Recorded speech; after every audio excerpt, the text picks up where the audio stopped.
Act 1. We tried to be kids. Chapter 1. 10th Dimension. Assignment Earth. Stardate, May 1954. The director looked out her window and saw young souls laughing as he swung higher and higher on the monkey bars before releasing his grip and landing at their feet. Ring, ring, ring. This is Dee. May I help you? Have you reviewed the file? Yes, I've read the file, and I'm looking at him now. Dee took off her glasses, put them on the desk, messaged him, and watched through the window as he marched through the playground like a soldier. He entered the building, and she motioned him towards the seat at her desk. The director looked briefly through a file and then handed it to him. I received this dossier from High Command. Parents have lost their way, and your earthly assignment is to help reroute the flow of generations. And how will this happen, Dee? He asked. The director closed the file and leaned back in her chair. Something will happen which will allow them to be better people. Is this my only job, ma'am? She handed him the file and said, In the middle of your struggles, you will have to define who you are, find your purpose, and complete your circle of life while on Earth. James looked intently at the file, which read, Mission, reroute dysfunction and define child abuse, addiction, divine providence, spiritual disciplines, memory healing, generational healing, immigration, relationships, parenting, interracial adoption, racism, forgiveness, the circle of life.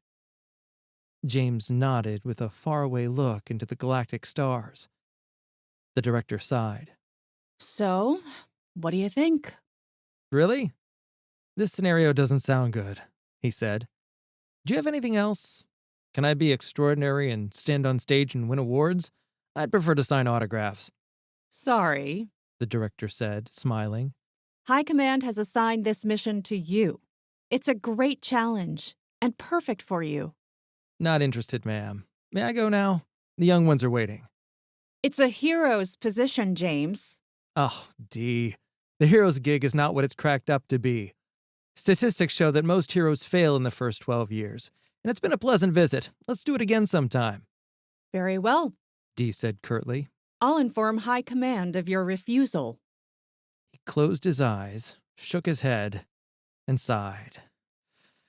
Okay. What soul gifts am I born with, ma'am? Page 2. Dee said. James flipped the page, which read, Soul gifts for earthly mission. Kindness, caring, resourcefulness, perseverance, nastiness, and a good sense of humor, which you are going to need.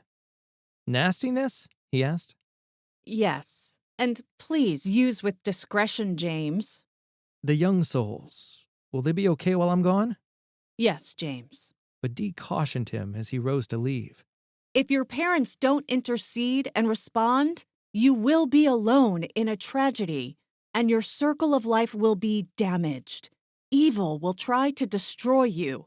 So be awake and listen to your soul's voice. Anything else? James asked. An infant circle of life is mystical. Dee said. Babies are born innocent, with a pure soul. And with conscious intentions, parents can enter the baby's circle of life and heal multi-generational trauma. The clock chimed the first note of 12, and Dee said, There is some good news, James. You get the girl you want. He paused and said, Really? Tell High Command I consider this position an honor.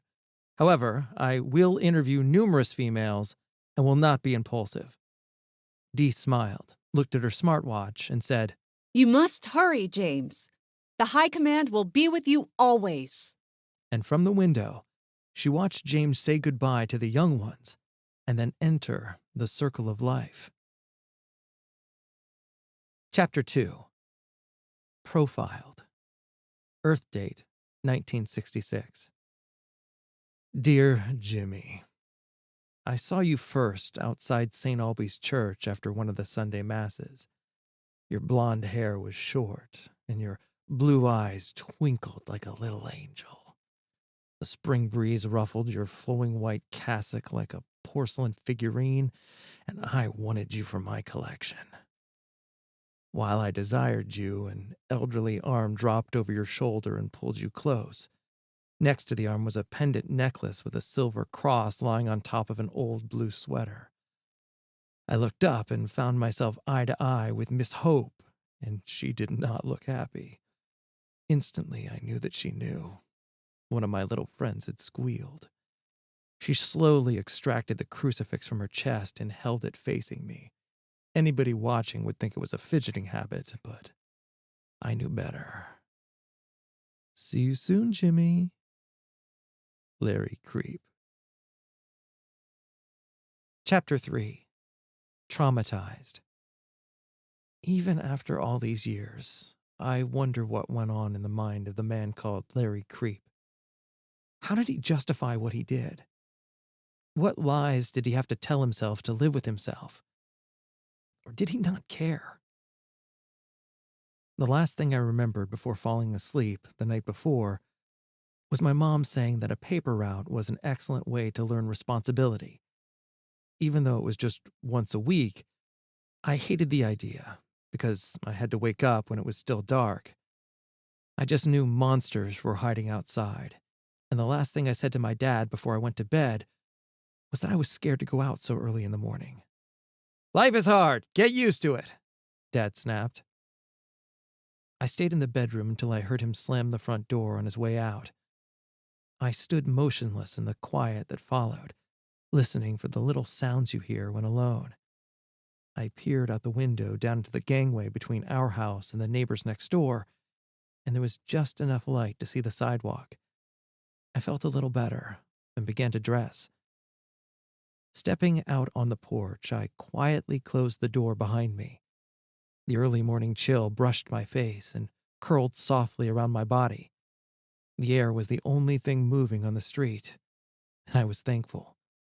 A stack of newspapers bound with steel wire, the sharp ends still twisted together, sat in the middle of the wooden porch floor. My heart sank because my father had promised to cut the wire and didn't. I untwisted the wire carefully and managed not to cut myself. My route was different from my older brother Joe's. He delivered the Chicago American and only had to deliver to subscribers' houses. I delivered Goldblatt's paper, which was just a few pages of ads. Still, a copy had to go to every address in my delivery zone, about 800 copies if you included the apartment houses on Blackstone Avenue. My newspaper bag held only about 75 copies, so I returned to the porch about 10 times for refills. A wagon would have made the job easier, but I knew not to ask for one. It was too early for the apartment buildings on Harper Avenue because I had to walk the hallways to deliver, and it was too dark. Someone or something could grab me, so I'd do Harper last when it was light outside. Dante Avenue was a good start with single-family houses like ours. I felt better heading left and throwing papers onto porches because I could run in the open. I was fast, and even the older kids couldn't catch me once I started zigzagging. I turned east on 91st Street, which only had a few houses, and ended on the railroad tracks. I came around the turn of the alley and, oh my God, someone was blocking the sidewalk. I froze. My heart raced and my breathing stuttered. The man was tall and fat, much bigger than my father. He had short, oily black hair and wore work clothes everyone called factory greens. I saw the word Larry sewn on his shirt, and I suddenly had to go to the bathroom. I wanted to run, but my legs wouldn't move, and the man didn't move either. "What do you have? The paper?" I nodded. "What's your name?" Jimmy, I stuttered. "How old are you?" 11, "What school do you go to?" St. Albie. "How's Miss Hope?" I relaxed. Miss Hope was my 4th grade grammar school teacher, and I would likely have her again. If he knew her, he must be okay. "Tell Miss Hope Larry said hello." Okay. I may see her today because she lives on Harper Avenue right behind the Castaways Motel. "The Castaways Motel, huh?" I hear a few prostitutes are working at the Castaways now. Things sure are changing in this neighborhood, I have to deliver the paper to the motel, too. I said. You look thirsty. Want a pop? No, thank you. There are too many papers. Goldblatt's is having a big sale. Junk paper. Junk store, Larry said. Everything in that store is cheap. It's a waste of time delivering their ads. Yeah, and it's way too early to be up. Larry nodded again. Well, I'll see ya, he said. Wouldn't want to be ya. I thought to myself. As I continued my deliveries, I began to feel thirsty. Larry was friendly to offer me a pop, even if it was so early in the morning. There was nothing fancy about the baseball field by the railroad yard and steel mill. We played on dirt, crushed coal, and weeds, and when a train rolled through, the freight cars blocked the outfield, forcing a game delay. There were better diamonds in the area, but we were proud of ours, and that pride had motivated us to get up early the previous Saturday to clean up the field and the tracks. We worked until dark, a labor of love. Today was the moment of truth. The team captains would pick their teams, and I was worried because there were more guys than positions. I was younger than some, and I was in a slump. I couldn't get on base and dropped a few easy balls, but my friend Bush was a captain. While making his picks, I kept trying to catch his eye, and now and again I succeeded. 4 kids were still waiting when it came down to the last 2 players. I'll make plays, I promise. My eyes pleaded. I'll take Jimmy, Bush said. Right away, I started to take practice swings with my bat. I was anxious to redeem myself. All it would take was one good game, just a couple of hits, and then I'd earn back the guy's respect. Looking over the field, I saw white butterflies fluttering among the yellow dandelions swaying softly in the summer breeze. Across from the right field baseline on Dante Avenue was a neat row of small brick bungalows, and when we played evening games, the neighbors would sit on their porches, drinking beer and watching us play. It was live baseball and better than sitting in a stuffy house. Quit daydreaming, Bush yelled. Your home run isn't going to happen. What?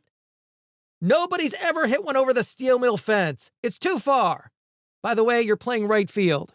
But nobody ever hits to right field. That's the point, and I don't have to worry about you dropping one.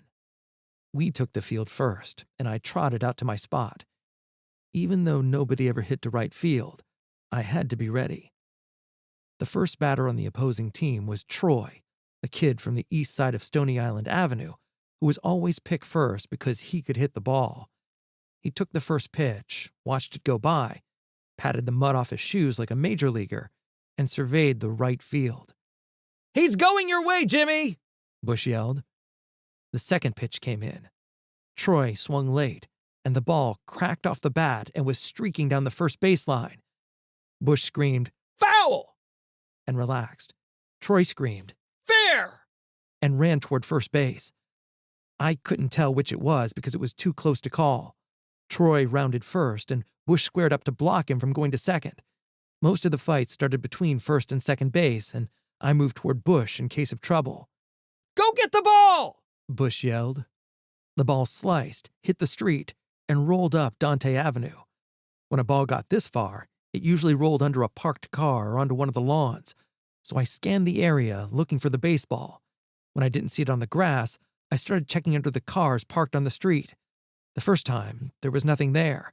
It must have rolled against a tire, and I'd have to crawl along the curb. I was crouched over, looking under the third car, when I heard a voice behind me. Jimmy, it rolled into Mrs. McGee's bushes. I raised to my knees and looked around to see Larry, the man from the paper route, standing on the sidewalk. And from behind me, the guys were screaming, Come on, hurry up! Larry Creep turned slowly, walked toward the bushes, and retrieved the ball. Here you go, he said as he held it out to me. I looked over my shoulder at the guys yelling at me. I walked closer to him and took the ball from his hand. Now that wasn't so bad, he asked. No. I said. After the game, Why don't you stop by for a pop? I can't.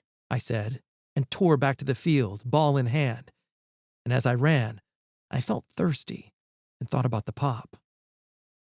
Dear Mom and Dad, the paper route came around again, and Larry Creep was waiting and offered me a pop. He was on the corner every Wednesday with a soda pop, and eventually, I trusted him.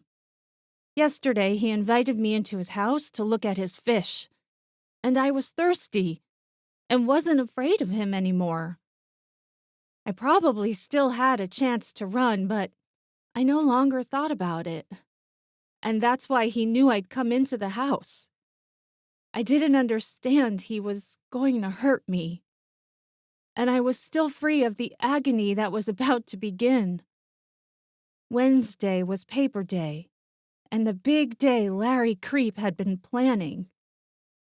It turned out that Larry Creep was a child molester. It was what he did. A painter paints, a doctor heals, a policeman protects, and a child molester molests children. I went inside Larry's house, and what happened changed my life forever. Way to go, Jimmy. Dear parents, so now you know my sickness.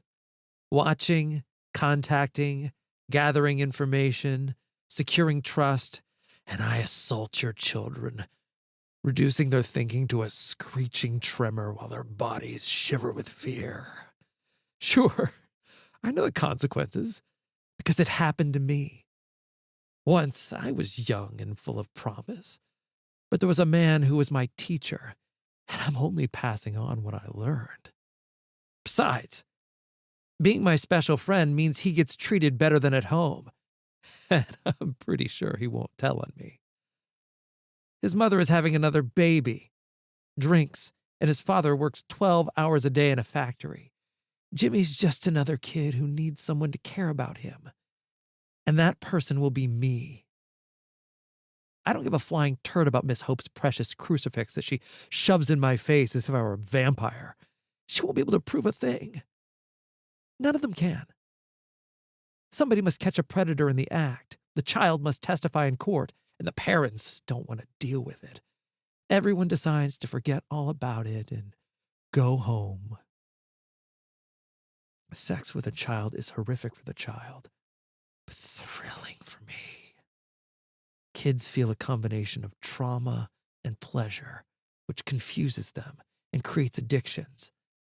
They believe it's all their fault and pure evil because it forever shocks their psyche. I want Jimmy, and if I blow the twinkle out in his eyes, too bad.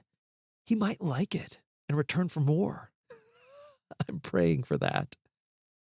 And if there's a chance of me getting caught, he'll disappear and never be found.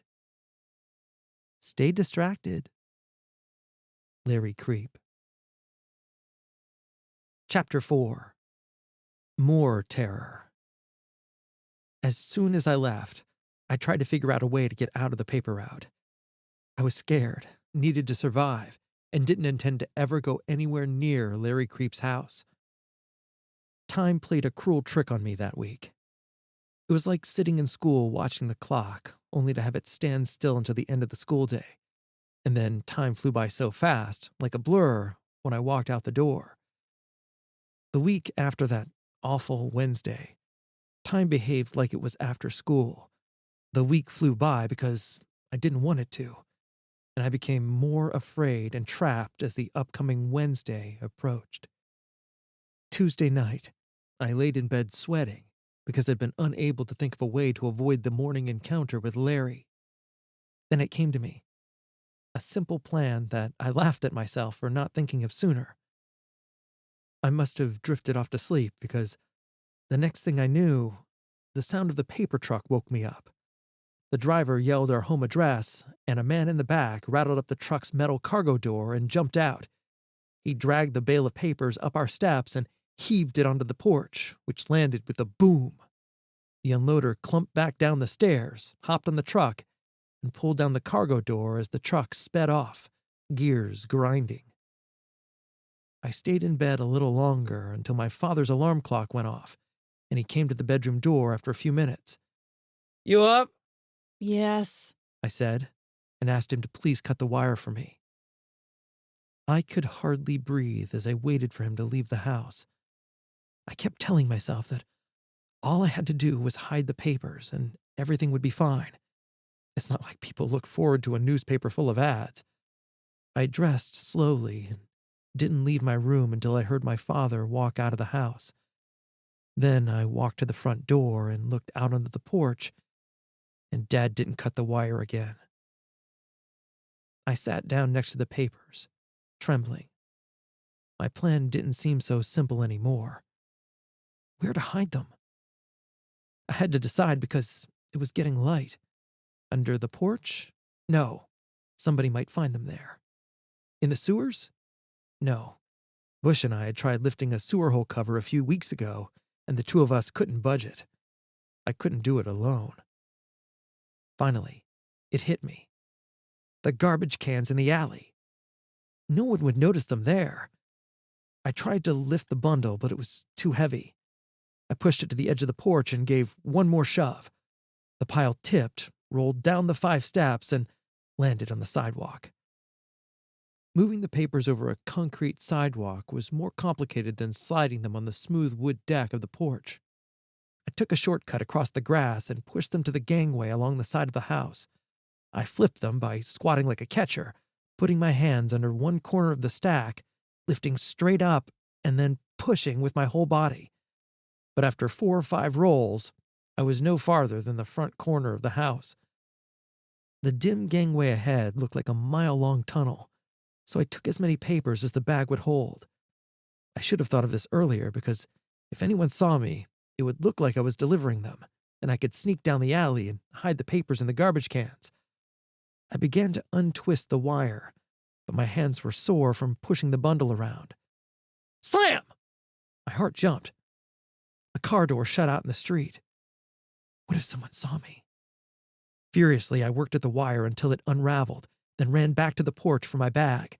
I tore back to the gangway and started stuffing. I carried the first load down the alley looking for empty garbage cans, and most were half full, which meant the garbage truck workers were hopefully picking up the garbage this morning. I was on my 3rd load, and all was going well, when I heard a voice near Mrs. Douglas's house. I looked for a place to hide, and saw a spot across the alley between a garage and a can, and I made it just in time. The gate swung open, and I saw Mrs. Douglas looking around the alley. I thought she was looking right at me, and I dropped my breathing so she couldn't hear. Penny! Where are you? She inquired. Penny was her dog. Mrs. Douglas looked up and down the alley, closed the gate, and went back into her yard. I took a deep breath and crawled from behind the garbage can. It was no good. I'd have to hide the rest of the papers in our basement. Loading the rest of the papers in my bag, I left it outside and snuck back into the house to unlock the basement door. Then I brought the bag indoors and hid the load all over the basement, in drawers, under shelves, in any dark space where it was unlikely anyone would see them. That part of the mission accomplished, I looked for a place to hide until it was time for my route to be over. The old brown couch we played on was no good because it was too much in the open. I looked inside the knee hole of the old wooden desk under a window, and it was dark, but I was used to it because I hid there playing hide and seek. I crawled into a spider web, and since there was no time to be squeamish, I wiped the web from my face, dragged the desk chair up to the desk for additional cover, and watched some mice scampering around. I heard the other kids talking in the kitchen, and I wished I was with them, when I heard pounding footsteps up the front porch, followed by a knock on the door. "Mom, there's a man here!" Joe yelled. I felt sick when I heard my mother's footsteps crossing the living room. Maybe it was Larry Creep coming to get me. I heard a muffled conversation and decided it was time to run. Bolting from underneath the desk, the mice and I scampered away together, and I flew up the basement stairs and ran through the backyard toward the alley. I went as far as the gate when I heard, Jimmy, come here! I stopped dead in my tracks. When I turned around, I saw my mother walking down the back steps with a man who was not Larry Creep. This man is an inspector from the newspaper. His job is to ensure that all the papers are delivered. He broke in. What did you do with the newspapers? I put them in the garbage cans. And in the basement. Show me, he ordered. The three of us walked down the alley, pulling newspapers out of the cans. These are no good anymore. The newspapers are all dirty, the newspaper inspector said. We discovered more in the gangway. I'd been so panicked about hiding the papers that I'd forgotten to return for the last batch. Can you get more, or can we still use these? My mother asked. The newspaper inspector looked at his watch. I can't get another delivery out here this late. Can I use your phone? I need to report this. We walked back into the house, and the newspaper inspector called his office. He hung up the phone and glared at me. The boss says to save what we can and deliver as many as possible. We'll decide whether your son can keep his job later in the week. After the newspaper inspector left, Joe and I delivered the papers. When we got to Larry Creep's house, he wasn't there, and it was as if nothing had happened to me. At one point, Joe asked why I'd done it. I shrugged. I couldn't bring myself to say the real reason. I felt bad enough without him pounding on me or making fun. I guess I don't want to have a paper route, I said. When we returned from the delivery, my mother had convinced the newspaper inspector's boss that I would deliver the papers the right way and then sent me to the bedroom until my father came home. While I waited, all I could think about were the inspectors and monsters out there waiting to get me. I had a week to figure out another plan for ditching the route, and telling my parents what happened was out of the question. Even though we lived under the same roof, my parents were in their routines. My father worked in a factory, and my mom drank beer most nights after we went to bed. She told us she wasn't a morning person and said, "Leave me alone," and let us get off to school, but we figured out that she was hungover. I guess there was anxiety with the kids, and she was having another baby. I asked her once, "Why do you drink so much?" Mom got angry and told me, "I'm Irish. Drinking is my family tradition, and I don't stop for anyone." my father had his problems too. He had been an only child and felt isolated most of the time. His father was a gambler, and his mother had walked out on them when he was young. He grew up believing his mother didn't love him, and that's why she left, which my grandfather reinforced in him. Dad didn't ask Mom to quit, most likely because he feared she would leave him, and he liked to drink too. Sober, my father was a quiet man. When drunk, he was vicious. Mom was the best woman he'd ever known, and Dad broke my brother's spirits one by one. When the next Wednesday came around, I decided to skip Larry Creep's part of the route, but I thought the newspaper inspector would squeal on me. Then it occurred to me that he might be nearby, and I could use his inspection to avoid Larry Creep.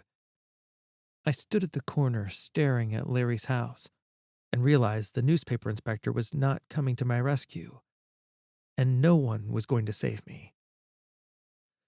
So I took a deep breath, walked swiftly across the street, and flipped the paper onto Creep's concrete porch. As I hurried to the next house, I looked over my shoulder and saw Creep's white lace window draperies moving ever so slightly. Chapter 5. First Betrayal. The week was flying by again, and inside I was breaking, and I needed to tell someone. John was about 16, with long brown hair that hung across his forehead. John always wore knit shirts, khaki pants, and leather boots with thick heels that made him look tough, and he even played ball in those clothes. Everyone else wore shorts, t-shirts, and gym shoes to the field, but John always played in his tough guy uniform. I was hanging around the field, waiting for the other guys to show up, and I was busting inside.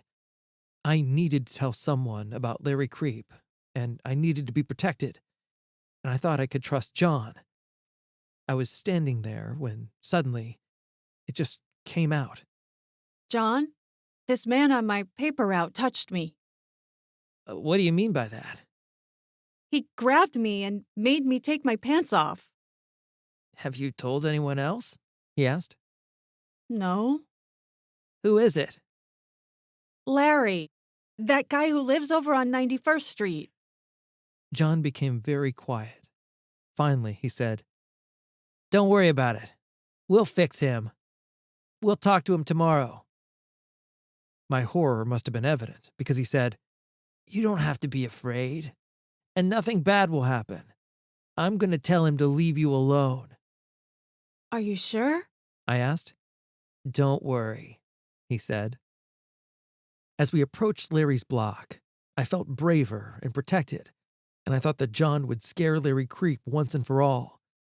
We walked through the alley to his back door, and John knocked. "All you have to do is keep him busy," John said, "while I look around the bedrooms." John smiled. "All the good stuff is in the bedroom."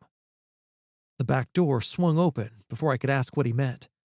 "We'd like to talk to you, Larry," John said. Larry Creep's eyes lit up. "Sure. How about a game of pool?"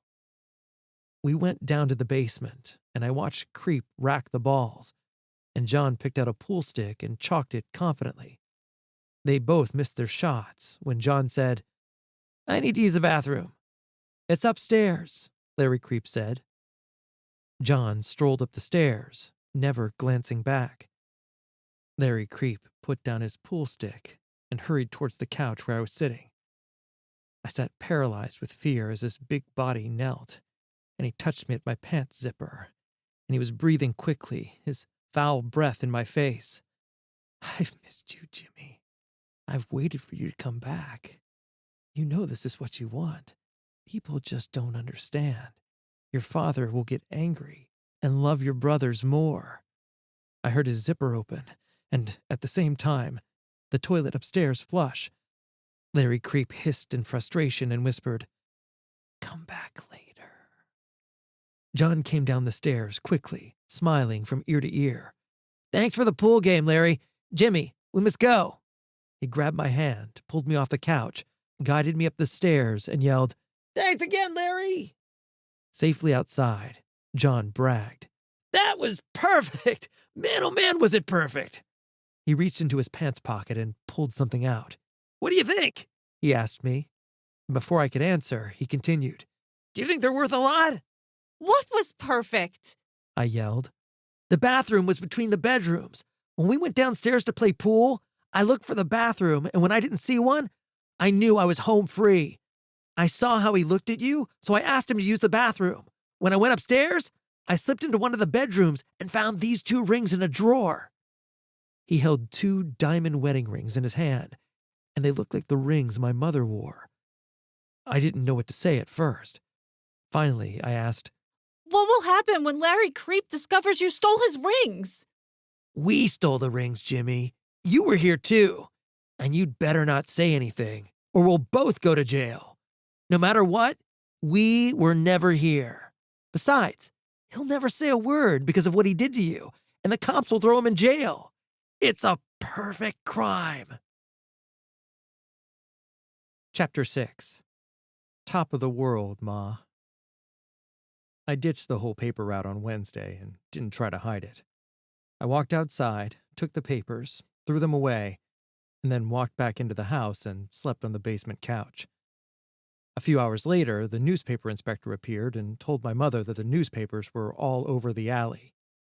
"He didn't even try to hide them," he said. "He just threw them everywhere. I've never seen anything like this before." You're a snitch. I said. Last week you didn't even inspect the paper route. He looked puzzled and then asked, "What did you call me?" Nothing. I said. "Ma'am, we'll have to get someone else for the route. Your son's not ready for a job yet." Mom was peeved and said, Go to your bedroom. Oh well. I thought. I didn't care about having to go to my bedroom because I was getting used to it.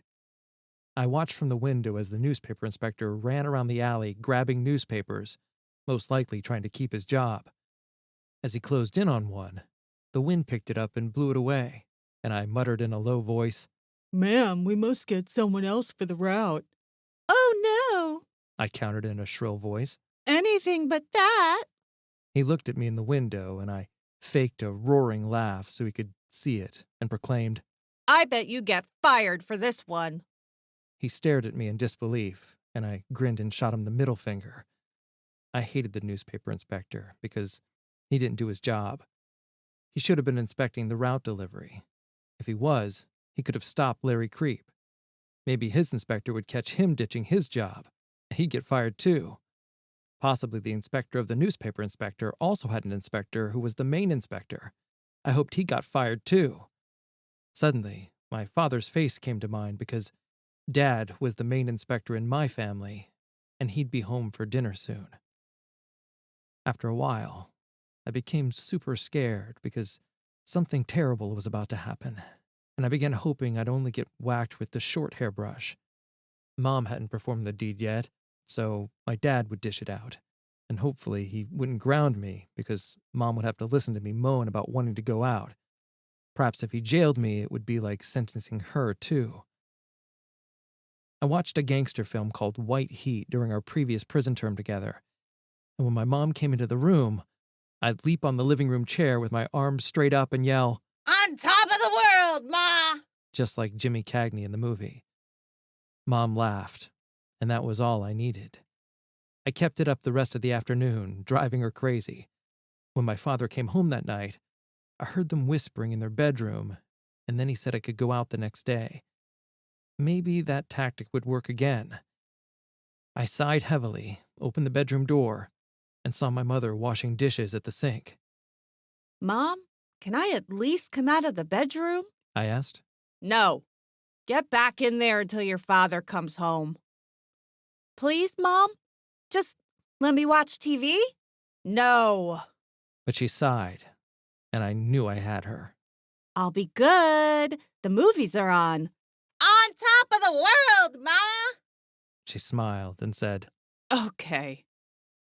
I went into the living room, turned on the television, and switched to the channel that showed the afternoon movies. The station featured Love Week, and people were kissing, and the film was about a couple falling in love and having a baby. It was horrible, but still better than being stuck in the bedroom. I switched the channel, and the afternoon news showed a house on fire and a robbery at a liquor store 5 blocks from our house. Suddenly, I remembered I needed to pest my mother, so all I got from my father was a short hairbrush beating. I jumped out of the chair and into the kitchen like a rabbit. Mom? I asked. What? I like staying with you. I'd rather be with you than anywhere else in the world. I was about to tell her that I was hoping my father would give me a lengthy jail sentence when we heard footsteps coming up the wooden steps to the front door. She whispered, Go to your bedroom.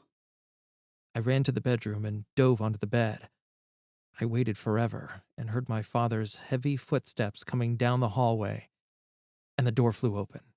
You've had it, mister, and you're on lockdown for 2 weeks, and you're going to work around the house and catch the mice in the basement without playing or watching television. I got clobbered 10 times with a long hairbrush and didn't cry.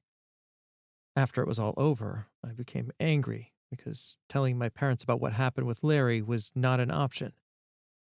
And then I thought about getting nasty and burning Creep's house down. Chapter 7. Second Betrayal. For a month, life returned to normal. Then, one Saturday, when I was in the backyard, I heard the phone ring, and my father walked out of the house a few minutes later. Jimmy, a policeman named Detective Ryan was just on the phone, and he wants us to come down to the station tomorrow. I felt terror, and then clammy, and I'd never seen my father afraid. He said rings were stolen, and someone picked your face out of the school pictures. Another burst of fear took my breath. As my father studied my face, I heard John's voice. We stole them, Jimmy. You were here too. We stole the rings, so you better not say anything. I never... I stammered. Tomorrow we're going to the police station, and we'll say someone has made a mistake. Go to your bedroom now. I laid on the bunk bed and thought about the police and crime in our neighborhood.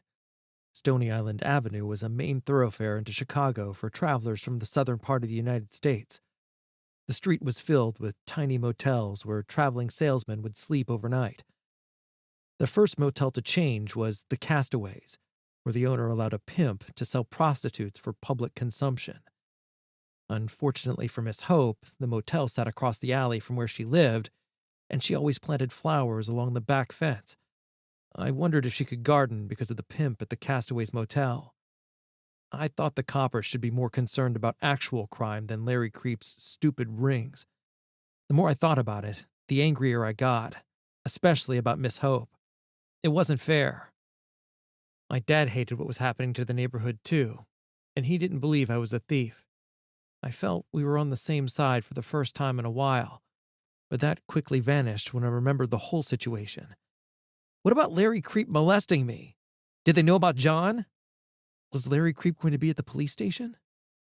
"We, Jimmy," John said. "You were here too. We stole the rings. No matter what, you have to say we were never here. They'd put us in jail. Besides, with what he did to you, he'll never report it." Larry Creep must have reported it after all. I returned to the house and saw my dad sitting in his chair, drinking whiskey and soda. I thought about saying something, but Larry's voice came into my head. "You're here because you want to be here, Jimmy. It's your fault. Your parents will blame you, and your father will love Joe more." I noticed Joe staring at me, and I wanted to tell him what was happening, but I didn't dare because Joe would use it against me. Then I thought about what Larry Creep had said. Everyone in the neighborhood probably knew that my parents pitted us kids against one another. I woke up Sunday morning to bright sunshine and birds chirping outside. I saw Joe sitting in an armchair reading the Sunday comics, and I wondered what it was like to be my father's favorite. Joe started teasing me about my shirt, so I smacked him, and we were wrestling on the living room floor when my dad came in. He grabbed me by the back of the shirt, flung me against the wall, and wagged his finger. "You're in enough trouble, mister. It's time to go." The drive to the police station was unbearably quiet, and I wanted to say it was not my fault it happened, but I heard the same voices in my head. John: "You were here too. They'll put us in jail." Dad: "It's a mistake. You were never there." Larry: "It's your fault. They'll blame you, and your father will love your brother Joe more." I looked over at my father. He was deep in thought, and I told myself that I would survive and was super hyper. Inside the door to the police station, we climbed high, wide steps to the main floor, and at the top of the stairs, I looked back down at the weathered door and had to fight the urge to run to freedom. We were in a large room that bustled with uniformed coppers, and across the aisle stood a tall copper who glanced up from the papers he was shuffling. "Can I help you, sir?" he yelled. We started to cross the aisle when another copper cut in front of us, hurrying a handcuffed man across the room. No! Please don't do this to me! But the scream was only inside my head. My father said, "We're here to see Detective Ryan." The cop swirled around and yelled at someone we couldn't see. "Hey, Petey! You seen Ryan? He's in room 3 waiting for some kid." The tall copper leaned over the desk and glared at me, then politely said to my father, "As you can see, we're a little crazy around here this morning. Every weirdo in town was out last night, and now they're all here." He motioned to a couple of chairs against the wall. "How about grabbing a seat while I get Detective Ryan for you?" We strolled back across the room, trying to avoid bumping into the crowds of people coming through. My father dug through his pockets for his smokes and lighter, and his hands shook as he lit a cigarette. There was so much commotion in the lobby that it was impossible to pick out Ryan, but suddenly I noticed a younger man in a blue business suit walking toward us. "Hello, I'm Detective Ryan. Thank you for coming. Would you follow me?" We walked down the long hallway until we came to a door. Ryan opened it and asked us to step inside and take a seat. Oh my God. Larry Creep was sitting before me, and I noticed I had to pee. Detective Ryan began by thanking my father for coming down on a Sunday. Then he explained that Larry's mother had reported some wedding rings stolen from their house. What? You have a mother, Larry? I screamed inside my brain. The detective explained that Larry's mother was cleaning out her dresser and noticed that 2 heirloom rings were gone, so she called us. After looking at the evidence, Detective Ryan had decided it wasn't a break-in because the locks were not shimmied, and there wasn't any broken window glass. He asked Larry Creep if anyone had been around while his mother was at work, and Creep said, "No." Good. I thought. Now I could say I was never there, and we could all go home and I could play some baseball. I interviewed Creep's neighbors, and one said they had seen the paperboy at Creep's house early one morning. The neighbor picked Jimmy out of the class pictures from St. Albee, and here we are. Detective Ryan turned to me. "Jimmy, did you take the rings?" I tried to talk, but my mouth was so dry that nothing came out. Ryan asked again, "Jimmy, did you take the rings?" I looked up at my father's eyes and knew what to say. Nope. "Were you ever in the house?" Nope. Detective Ryan looked through me and then at Creep. "By looking at the two of you, I'd say you know each other." Nope, nope, and nope. I thought to myself. He turned to my father. "We have another problem, sir. Creep's neighbor said he thought Creep may be a real creep. So I asked around the station about Mr. Creep." The door flew open, and in walked another, older detective. Detective Ryan introduced him as Detective Spears and said it was Spears's day off, but he wanted to come in because he felt it was necessary. Uh-oh. I thought to myself. "I learned from Detective Spears that Larry Creep may be a child molester," Ryan said. My heart was racing, and I must have been white as a ghost. I looked over at my father, and his face was pale. Detective Spears asked, "Jimmy, did Creep fondle you?" Nope. "Did he do it?" Nope. "It's all right to admit it," Spears said. "There's no way!" Dad broke in. "No way, man!" Spears turned to Larry Creep and said, "Is it true? Did you touch him?"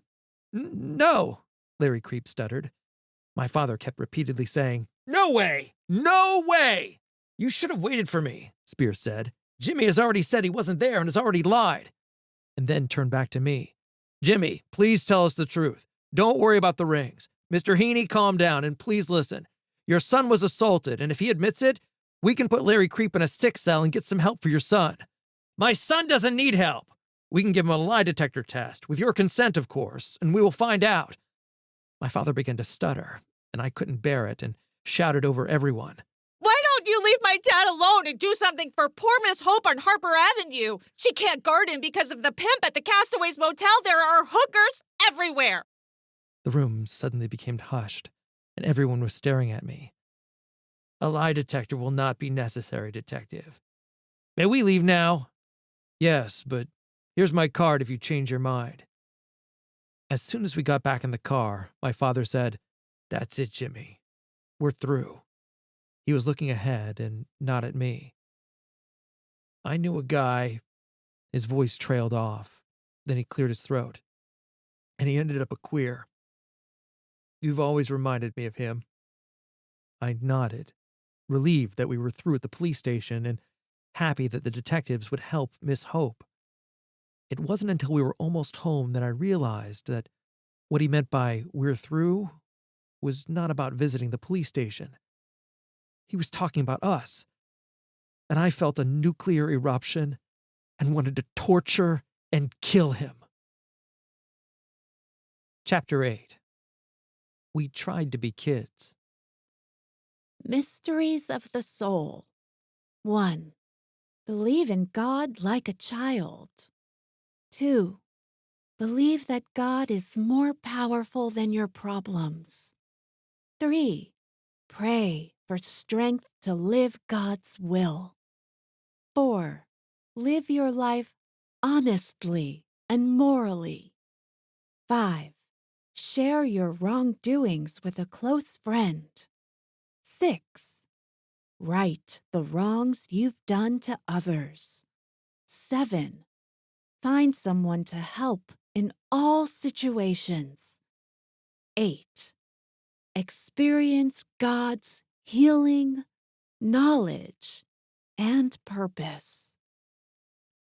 Even though my home life had fallen apart, there were things outside that kept me going. After the awful summer came September, which meant the start of school and the football season. Since I officially was in 7th grade, I hoped to make the varsity starting lineup because when we played on the street, I rarely dropped the ball and even caught some touchdown passes. The only problem I had with September was school. It would be nice if we could play football without having to go to class. There was always a hook, some threat attached to anything you liked. If you didn't do well in school, the parents and teachers wouldn't let you play. Poor Miss Hope would be my 7th grade teacher. I also had her in 4th grade, so I knew her well. She was short, thin, and had long, crinkled white hair. She hadn't married and didn't have kids. The first time I saw poor Miss Hope, she was standing in the hallway when I was in kindergarten, and my first thought was that she could be Santa Claus's wife and was about 100 years old. Bush said she was old enough to have taught the caveman's children, which I said, She can't be that old. my desk was in the 3rd row, first seat, and right in front of her big brown teacher's desk. There were 2 reasons for this. The first was to keep an eye on me, and the second was that she liked me.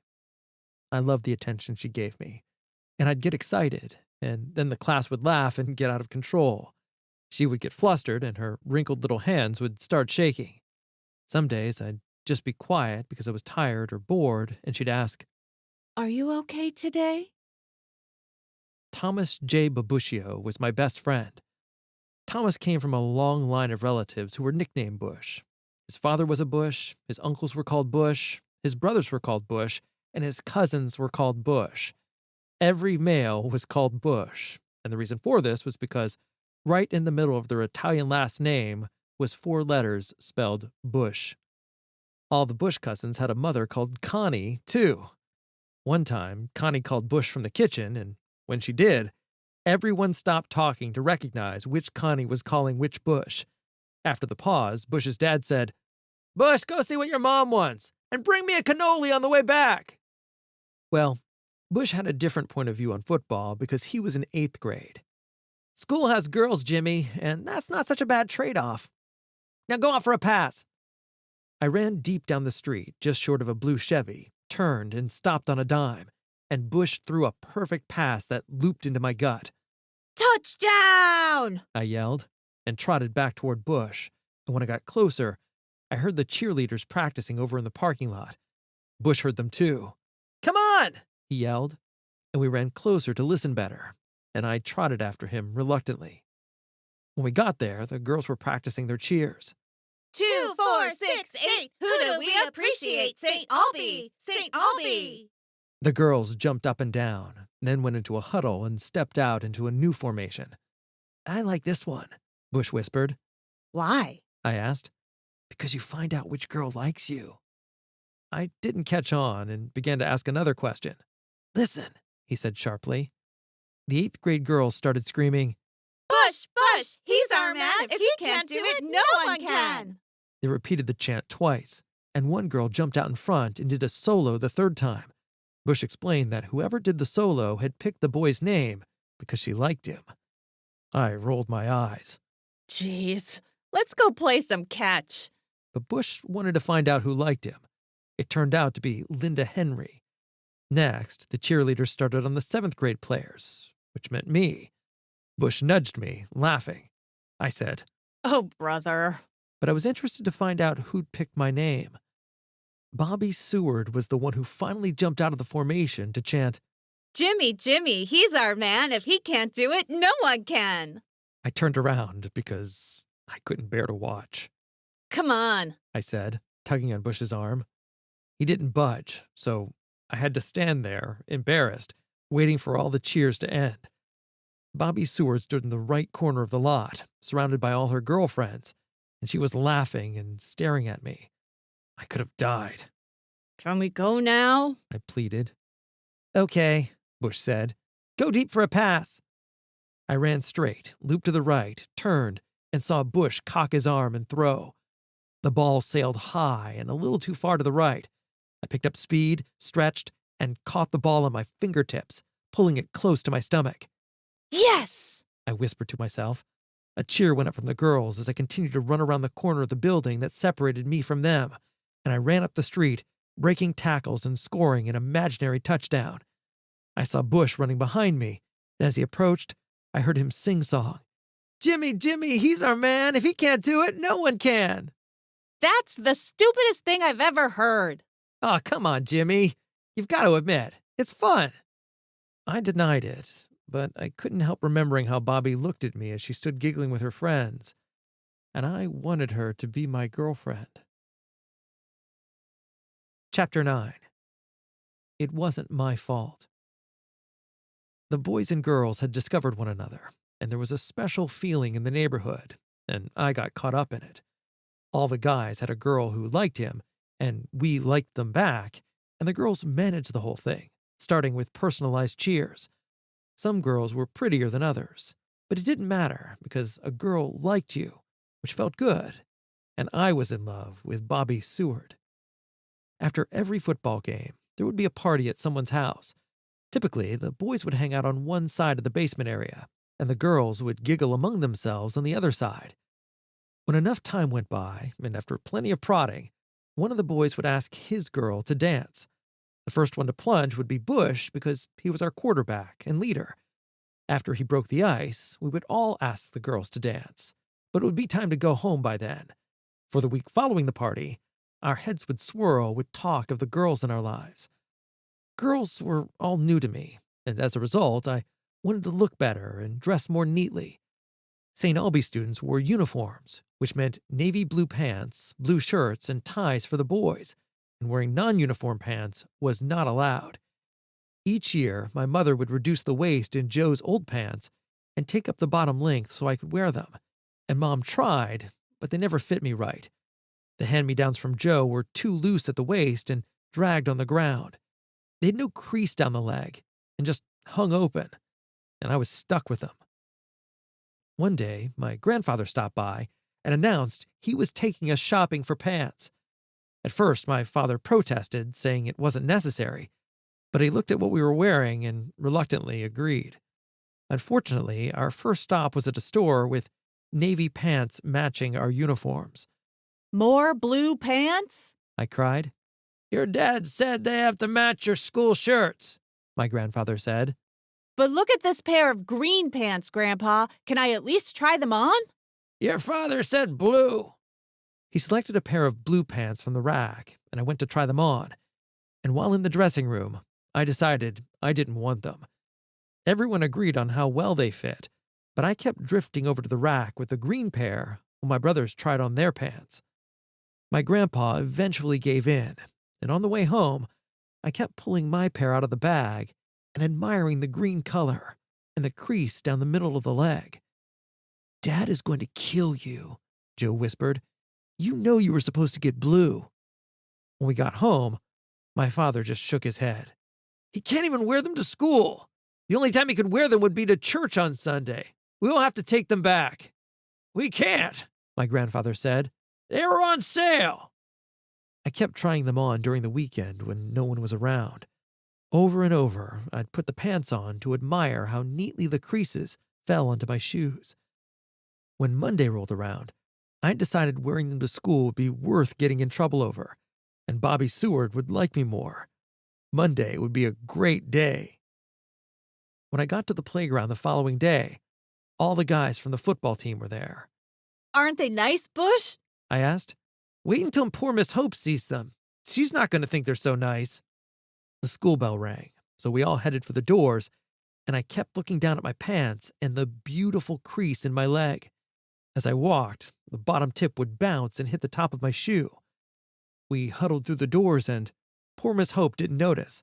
And during the morning classes, I kept admiring how well the pants fit me. At lunchtime, I walked down Blackstone and approached the house from the front, and my mother came out to get the mail from the front porch. I paused, and she sensed I had done something wrong. "Come here right now!" she called. I climbed the stairs, and she grabbed my arm and yelled at me. What were you doing? Were you letting a queer play with you? No! I yelled. Don't say no to me! She yelled. And we needed that money from the paper route! She repeatedly hit me with the short hairbrush on my arms and through my pants. No! It's just that I'm wearing the green pants Grandpa bought me! I said. She stopped hitting me and looked at them. What are you wearing them for? She asked. I sputtered. Because they fit me! Get your school pants on! She said. Oh, God. I felt so bad.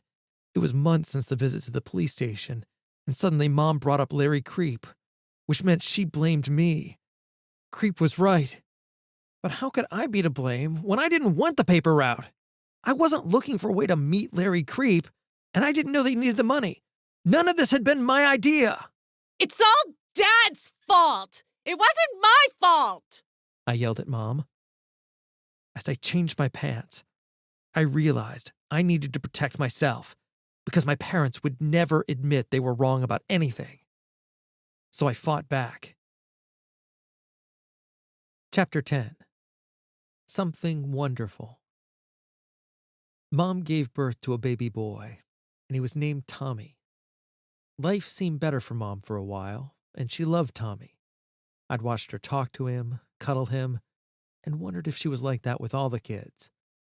Eventually, however, Tommy became more work for her, and my father was always on edge. I figured there were too many kids and not enough money. The football season was over, and eventually the anger at my parents for deserting me took its toll. My concentration failed, and my homework was marked in big red letters, incomplete. I was unraveling so much that I couldn't focus on anything. It felt stupid. Jimmy, you'd better start studying or Miss Hope will flunk you, Joe warned me. I was afraid he was right. When my father saw my January report card, he told me the year-end report card had better be D-free, or I'd be grounded a week for every D, which meant I would be grounded all summer long.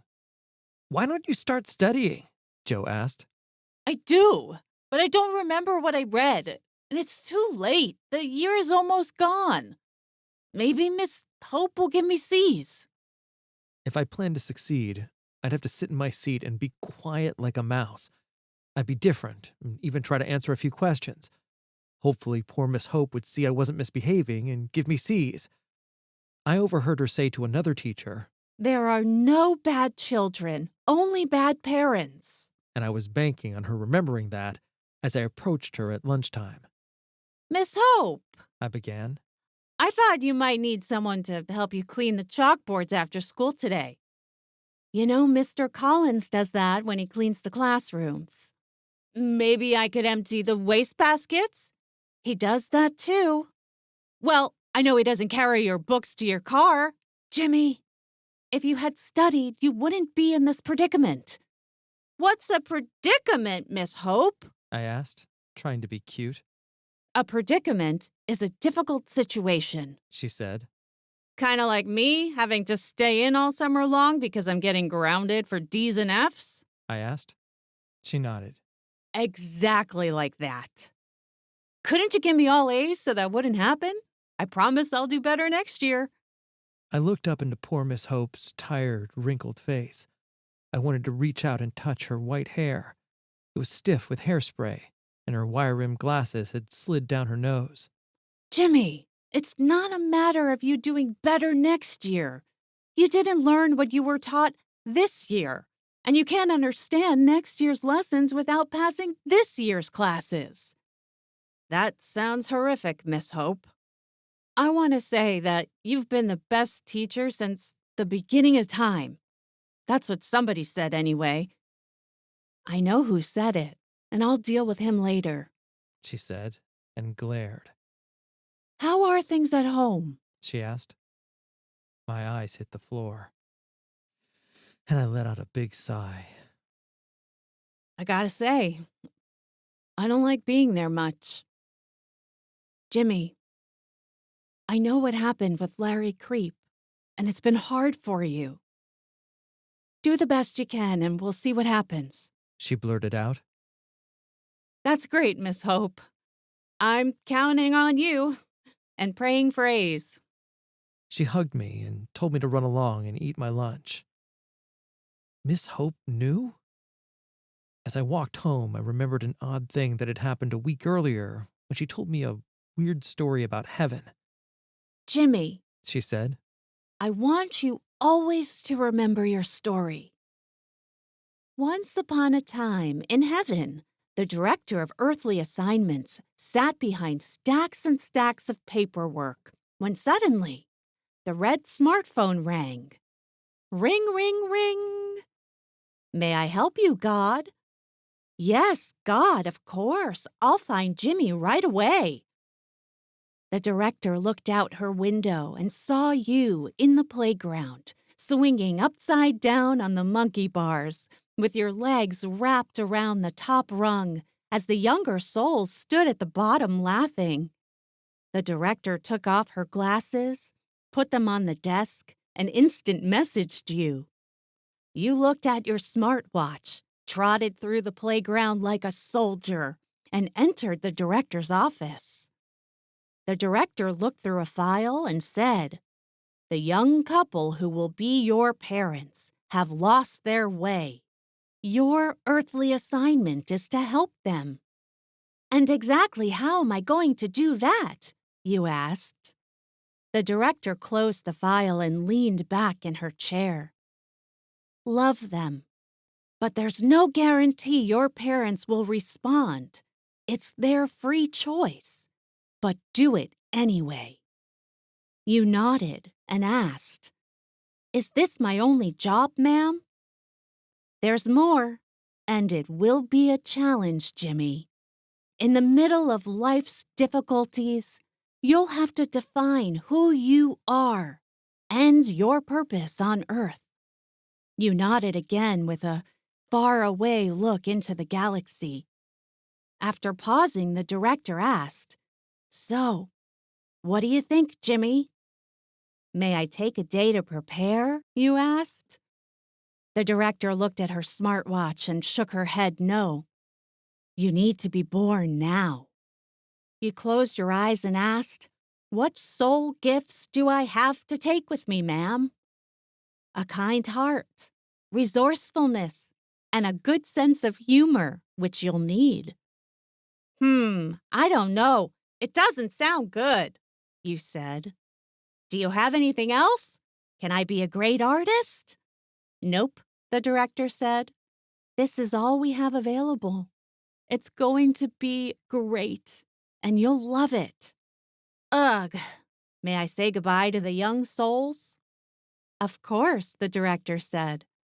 But she cautioned you. If your parents don't help you, it will get dangerous. Evil will oppose you, so listen to your soul's voice. The clock chimed the first 12 note, and the director smiled and said, "God will be with you always, Jimmy." The director watched as you said goodbye to the children and dove down to earth as the clock struck midnight. "Jimmy," Miss Hope said. "I believe you will do something wonderful. Always remember the story of you." I stared into poor Miss Hope's eyes in a flabbergasted state for about 5 seconds. I wanted to say that her story was one of the dumbest fairy tales I'd ever heard, and I didn't believe in Santa Claus anymore. And what are a smartwatch and smartphones? I hesitated but said, "Okay, sure, Miss Hope." on the way home, I realized that poor Miss Hope knew about Larry Creep, and then remembered the neighbors had picked me out of the class pictures, and the teachers would have been the ones to show my photo to the cops. Screw me. Miss Hope was the rat. Chapter 11. Food Escape. We quietly sat, waiting at the table as Mom made sandwiches for lunch. Tommy was in his baby seat, crying and reaching out for a toy lion that had fallen to the floor. I reached down, picked it up, and gave it to him, and he waved it around, dropped it back on the floor, and looked at me. I reached down again and wedged it between his leg and the side of the baby seat, and he started playing with the lion's face and was content. I ate fast because we were playing tag in the church parking lot before school started for the afternoon, and I flew out the door and back to school. I came up the side of the building, turned the corner, And there it was, the wide open space and the freedom to run. I loved playing tag, and kids were running everywhere. Who's it? I yelled to Bush. Everyone! He yelled back. It was an advanced game because you were on the other team once tagged, and if you ran off the playground, you were automatically out of the game. I slowed down and surveyed the playground because someone might be playing dead, and swung hard outside the lot and almost slipped on the gravel. I ran to the far end of the corner to see the whole game and yelled to Bush that little Frankie was waiting for him behind the school steps, and he got my signal, stopped short, and ran up beside me. "What are we going to do?" Bush asked. "We're going to make them come after us. Let's move to the middle of the lot so you can run one way and I'll run the other way. We will separate them." We jogged to the middle of the lot and took our places, and the other guys started to descend on us. "Make it a good run," Bush said. See you at the field after school. I yelled and took off. The other team had set up a wall and tried to force me to the inside, but it didn't matter because I would zigzag. I cut to the interior and lost my footing on the loose gravel, and my ankle slid, then buckled, and I flopped hard on the pavement, feeling the stone digging into my hands. Looking at my palms, I saw they were scratched up, and then I bent over and grabbed my ankle in pain. I shook my head, "Screwed again." then slowly stood up and hobbled back to school and into Miss Hope's classroom. The afternoon dragged on with arithmetic, my least favorite subject. Directly in front of me, above the blackboard, the hands of the clock moved ever so slowly. I kept looking down at my throbbing ankle, carefully moving it sideways, and when the dismissal bell sounded, I stood up cautiously and put pressure on my foot. I could walk a little, so I shuffled home, passing all the guys throwing a softball around in the street. No games for me for a while. My mom was at the sink washing dishes when I came limping through the kitchen door. "What happened to you?" "Twisted my foot playing tag." "It's a sprain," She said, moving my foot back and forth. "How long will it take to get better?" "Probably just a day or so. Sit on the couch and rest, and study for your exams." My heart sank as I thought about how likely I'd end up grounded for the summer. Would they keep me inside 1 week for every D? What was I going to get for an F? "You know, Mom, some of those classes are pretty hard." I said. "Jimmy, we try to get you to study." But a week for every D? That's a little much, don't you think? It's up to your father. Talk to him. He won't talk to me. He doesn't like me. That's not true. He loves you and believes you're brilliant. Last week he said you were smarter than a mouse. Now go in the living room and study." I limped into the living room with my English book. Maybe, I thought, they'd let me off the hook if I didn't play outside and tried to get good grades. I opened my book to page 147, and at the top of it read, "The adverb is part of the verb family." Just like the pronoun is part of the noun family, they're all part of the same but separate families, verbs and nouns, probably like our cousins. I wondered about my cousins and looked over at Tommy lying on his back. "Are you reporting to the inspectors?" He giggled as his tiny fingers stretched at me and shook his head sideways, saying no.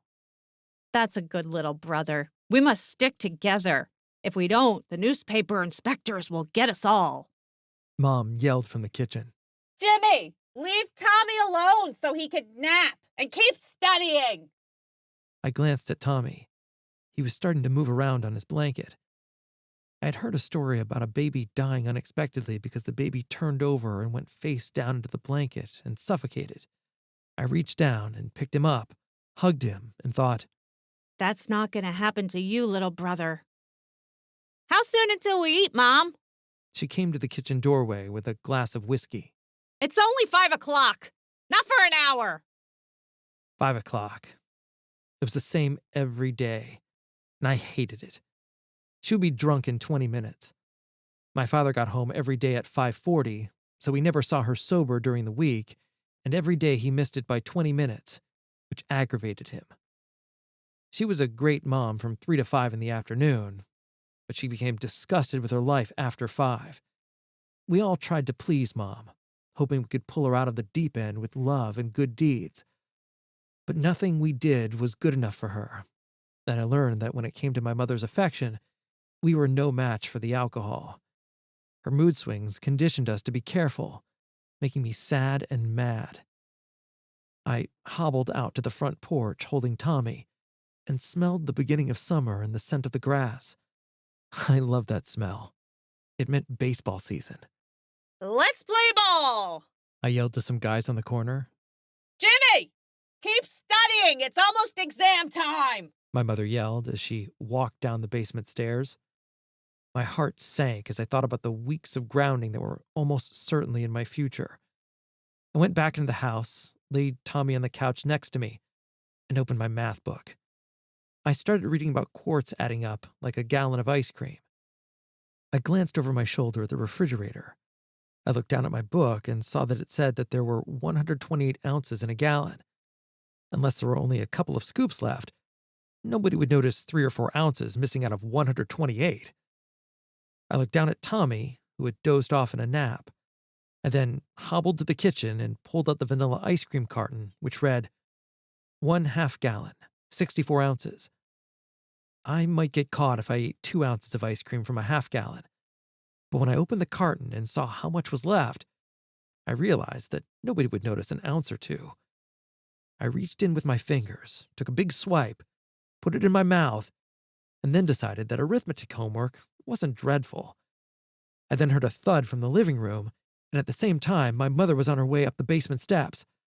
I put the ice cream back in the freezer and made a beeline into the living room, and Tommy had rolled off the couch and was face down on the carpet. I turned him over and saw his tummy was moving in and out, so at least he was still breathing. I tapped him on his forehead and asked, You in there? You okay? He opened his smiling eyes, and his little finger stretched out to touch my nose, and I felt relieved. That's a good brother. Don't die on me today. Chapter 12. Lower Academic Achievement. How'd you do? Bush asked after our exams were over. Hard to tell. You know how it is with multiple choice questions. Some you know, some you guess. On the questions I didn't know, I closed my eyes and came down with the pencil between A and C. Wherever it landed, that was the answer. What did you do when it landed on D, or none of the above, or between the letters? He asked. Well, the way I see it, a D is just there to trick you. So it's just A through C. If it's in between the lines, it's a do-over. Trick you. That's interesting, he said. The way I figure, it's like if a rooster lays an egg on top of a roof, which way will cause the egg to fall? Roosters don't lay eggs. We both shrieked. What are you doing today? I asked. Playing ball over at the field, he said. How about you? Joe and I have to cut the grass. I don't think I can play. My ankle's sore. I worried about my report card the rest of the way home. I didn't want to be stuck in the house all summer, and I came through the backyard where Joe was starting the lawnmower. Hurry up to get this over with, he said. I have to do some studying, Joe. I won't be able to help you with the grass. Why is it that the only time you do any studying is when there is work to do? I laughed. I'll be right out. I changed into my play clothes, thought about leftovers, and grabbed a hunk of leftover meatloaf. I crammed it into my mouth and disappeared out the rear screen door. My job was sweeping the grass clippings from the sidewalk. When Joe was on the last spin around the yard, I went down to the basement to get the broom, thinking about the meatloaf, which hadn't tasted lousy cold. I could hear my mother heading for the bathroom, so I climbed upstairs and quietly opened the refrigerator door. I peeled back the foil and tore off another piece of meatloaf. I was looking for the salt when I heard the water turned off in the bathroom. I quickly wrapped the remainder of the meatloaf, stuffed the piece into my mouth, and disappeared through the back door to sweep up. When I arrived at the field, Bush asked, You want to play? I lied and said, My ankle is fine. I'm going to pick you then, and you'll play second. That way you only have to cover a small amount of ground. I stretched my ankle in directions, trying to loosen it up. There was no way I wasn't going to play. Jimmy, you're up first. You'd better get a hit, Bush warned. That was a strike, Jimmy. Yelled the pitcher. Give him something he can hit, yelled the shortstop. I watched another bad pitch go wide of the home base. Come on, Jimmy, wait for a good one, Bush yelled. I choked up on the bat. Crack! I lined one down third base, just out of reach of the third baseman's outstretched arms. As I ran down to first, I watched the ball disappear into the weeds and decided I would go for second because it would take the fielder a few seconds to find the ball. I picked up speed and started a wide loop around the first base when my ankle gave way, and I tumbled headfirst into the dirt and coal along the railroad track and rolled over on my back, moaning in agony. The second baseman for the other team ran up and tagged me. He's out! No way! I screamed. I thought my ankle was broken this time. But when I checked with my mom, she said it was just a bad sprain, and the only thing that would help it heal was rest. I spent the rest of the week back in the house. Some summer this was going to be. The next day, I limped to school, full of worry about my report card. I saw a black limousine and a crowd of men in black suits standing vigilantly in front of the church. When I saw them putting on gray gloves, I realized they were pallbearers for a funeral, and one of them noticed my limp. Having a hard time, young man? I nodded toward the hearse. Save some space for me. It's report card day. When I took my seat, poor Miss Hope was already passing out the report cards. She handed me mine, and on the front of the yellow envelope was one word which read, passed. At least I'd be going on to 8th grade, but I was afraid of what might be inside. Class is dismissed for the summer, Miss Hope told everyone. The other students were chattering away and walking out of the classroom, and Miss Hope was waiting for me to open it up. I looked down at the report card again and decided I had to pull it out of the envelope. So I pulled it out, but shoved it back in, wondering if there was another way. I could hear the church organ echoing through the school and pictured the priest incensing the casket. I stared at my report card, which winked at me with a yellow smirk. Here goes. No news like bad news, I said to Miss Hope. I slipped it out and peeked at it quickly. The organist hit the wrong key, and a flat, ugly chord howled through the school as the report card screeched the letter D. D for a dimwit. I mumbled out loud. The organ started up again, and I pictured the dead person leaving the church for the last time. 5 D grades, including the worst of all, a D in conduct, which would send a clear message that I was throwing paper wads and shooting rubber bands at poor Miss Hope when I was supposed to be paying attention. I slipped the report card into its envelope, and the organ wailed its final, irritating chords. You gotta be in writing. I think you could be a writer someday. Miss Hope said. Someday is right now, and my summer is over. I got up, limped to the window, saw the pallbearer sliding the casket into the hearse, and thought about having to stay in the house for 5 weeks. The dead person was luckier than me, and I wanted a change in scenery. Change. I looked at all the D's and decided that all I had to do was draw a line through the middle of each D and change it into a B. I looked down at the report card, then back to the hearse. I could probably survive a 2-week sentence, but not 5. I would only change 3 of the 5 D's into B's. I slowly tucked the report card inside my shirt and said goodbye to Miss Hope. I opened the door and looked down the deserted hallway. Across from me was the restroom. Should I change the D's in there? No. Someone might walk in and I would get caught. The alley seemed like my best shot as I made my way home.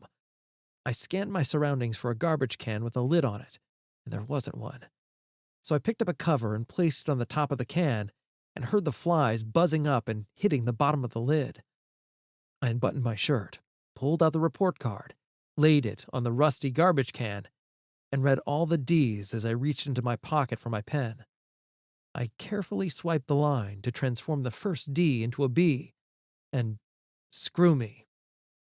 Miss Hope used a black pen, and I just used a blue pen to make the change from D's to B's.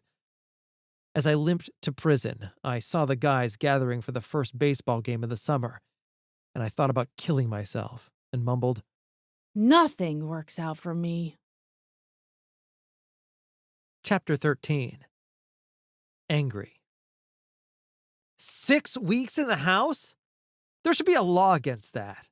Wasn't there someone to report on this to? Some agency that protected kids from being grounded for so long? All I did was get a few D's. I told my father. It wasn't just the grades, he said. It was because you tried to change them. Try to be a little smarter next time. Okay, I will do that. I thought to myself. I walked outside, sat on the porch's top step, and saw another beautiful day in paradise.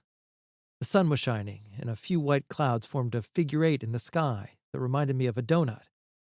I walked back into the house, glanced at the baby stroller, then at Tommy, and heard Mom say, Yes, Miss Hope. I'll send him right over. Jimmy, Miss Hope asked if you could help her carry her groceries inside the house. Really? Do I have to? I whined. Yes, Miss Hope is waiting. And when you get home, I want you to pull the weeds along the back fence.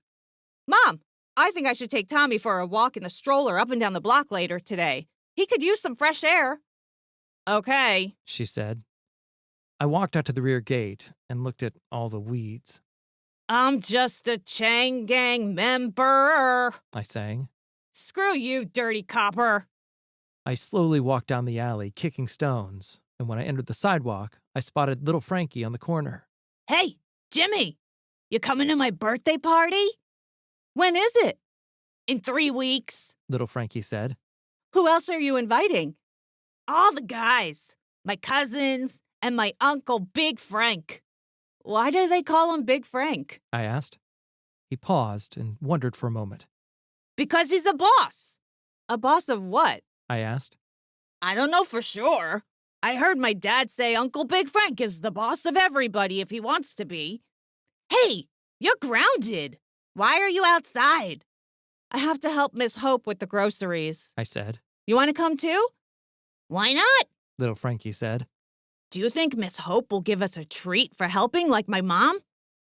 Most likely. I said. Miss Hope met us on the porch and pointed to the car. The groceries are in the trunk. Lincoln ended slavery. I whispered to little Frankie. Jimmy, you and Frankie bring the food in the front door. Then carry the meat and bread down the back way to the basement and put it in the freezer. Be sure to put the bread on top so it doesn't get squashed, and I'll get you and little Frankie popsicles. While waiting for the popsicles, we walked to the back fence, and I saw Miss Hope hadn't planted flowers. Suddenly, a door flew open at the Castaways Motel across the parking lot, and someone tossed a young woman out of a room. "You're not working hard enough," a man's voice yelled from inside the room. "You better make more money." Out walked a slim man in a red suit and a white hat. Let's get out of here, Frankie whispered. Instead, I laughed loudly, and the man looked up and glared at me. I yelled, Hey, pimp! You steal your clothes off a dead Santa Claus? He stared in disbelief at what I'd just said to him. "Boy!" Pimp yelled. "You best shut up, or you'll catch a whipping." Screw you! Come and get some, Santa! I yelled back. Frankie tugged frantically at my arm. Jimmy, let's go! Frankie, we could take this guy. I whispered. I'll bring him down and hold him. You hit him with that garbage can lid, and keep hitting him until he stops moving. Just then, Miss Hope called from behind us. Why don't you leave that poor girl alone? "Whatever, Grandma," he shot back. "We've been through this before. You live there, and I live here. Go back inside and water your couch." I thought about those two dirty coppers, Spears and Ryan, and they'd done nothing to help poor Miss Hope. So I reached down for a brick lying against the fence and wound up, and Miss Hope clamped a hand on my shoulder. Jimmy, let's go inside and have the popsicles. But Miss Hope, this pimp, Jimmy, She said sternly, looking directly into my eyes. I'll have none of this fighting, and very soon you're going to make me a promise, young man. What kind of promise? We'll talk about it later, but I expect you to make it. But Miss Hope, how can I make a promise if I don't know what it is? She just looked at me. Okay, I'll think about it. I said. Good. And in the meantime, use your head for something besides wearing a baseball hat. Frankie and I looked at each other, astonished because Miss Hope had said something funny. On the way inside, I glanced back at Pimp, and when our eyes met, I glared and winked at him. When I arrived home, I pulled weeds along the back fence, and my mind drifted between Pimp and the refrigerator. Jimmy, I'm going to the grocery, so watch Tommy. I straightened up and thought about getting another hot dog, except I'd dunk it in some mustard this time. I pulled my feast from the refrigerator, dipped the first hot dog straight down the middle of the mustard jar, and then slipped it into my mouth, which was gone in 3 bites. I reached in the package for another until only one was left. I decided it was time to walk, grabbed the stroller, strapped Tommy in, and headed for the baseball field. Bush greeted me, saying, "Oh my God, look who busted out of the slammer with his little Tommy in a buggy." He looked down into the stroller at Tommy and back at me, laughing. Take a licking and keep on ticking. No way the wardens are breaking me. I said. "You been watching movies again?" It's all there is to do is watch TV. That and eating. Do I look a lot bigger? "A little. You better watch it," Bush said. I'm trying, but I just can't stop thinking about food. 2 weeks later, Bush stopped by, and we watched the younger kids skipping rope across the street. What's going on in the neighborhood? I asked. "Little Frankie's birthday party is next week. Will your folks let you come?" I've been thinking about that. I said. Tell Frankie he needs to come over on his way to Flowers' grocery and drop the invitation off. It must be this Saturday morning at 10. "Okay, but what are you up to?" Bush asked. Just make sure it's 10 o'clock. And don't say a word about this to the other guys. I don't want a big crowd here. Tell me, what else is happening in the outside world? Bush sighed. "You're not going to like this, but David moved in on Bobby while you've been locked up." I felt my heart twisting, and I felt nauseous. Bush added quickly, "You'll get Bobby back once you get out." I pulled myself together and growled, Girls cost a penny for a dozen. There's plenty of fish in the ocean.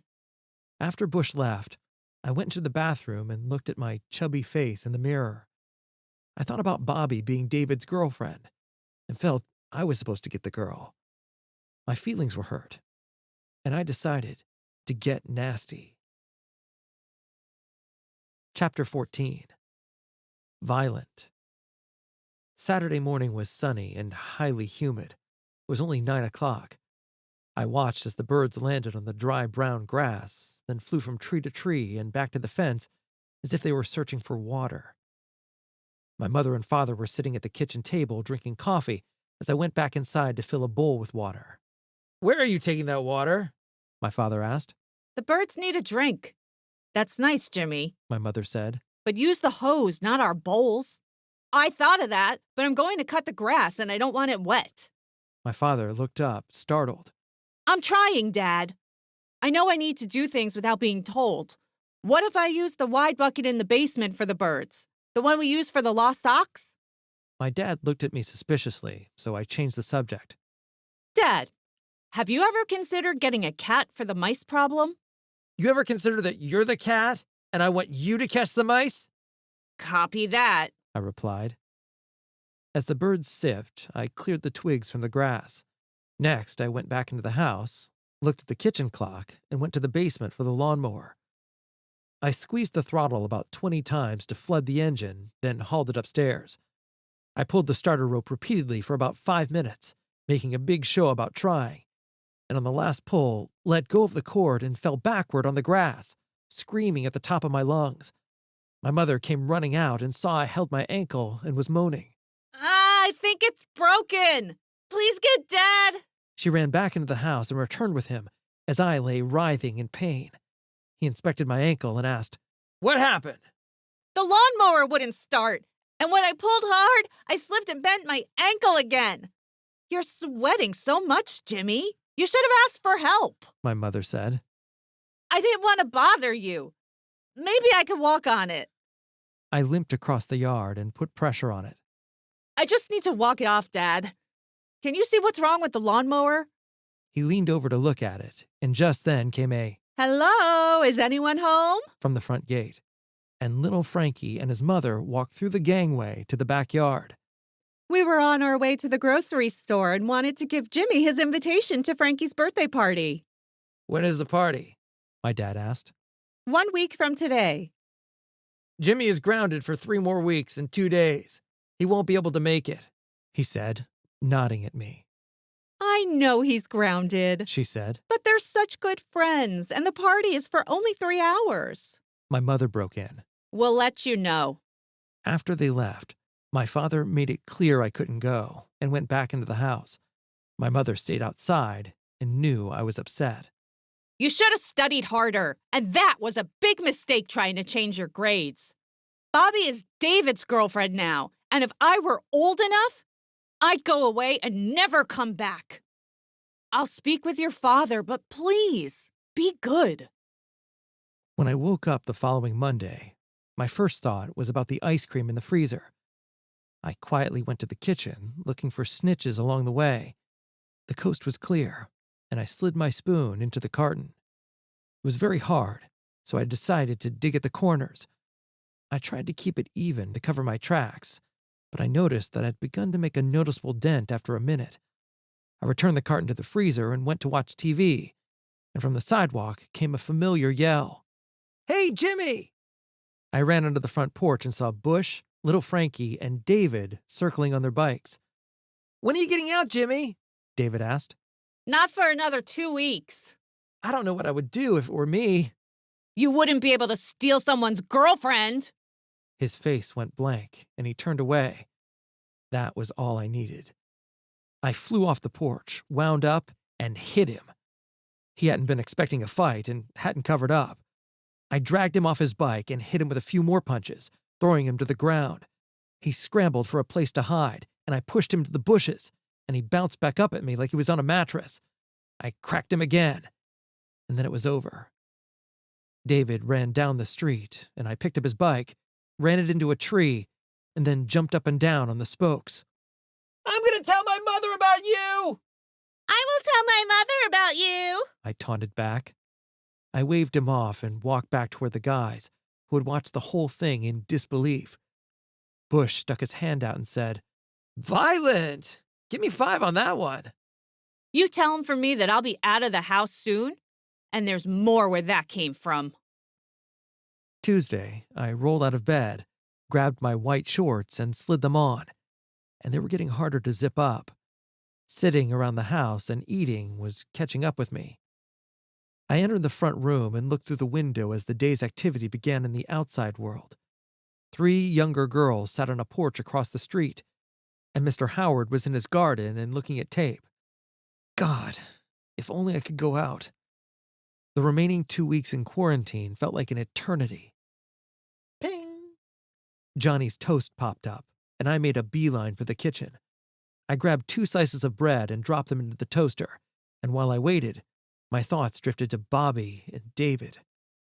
I hated that they were officially boyfriend and girlfriend. I hated that the summer was a month gone, and I hadn't been outside the house except to take Tommy for a walk in his stroller and visit Mr. Howard. Ping! My toast popped up, and I felt better as I buttered the bread.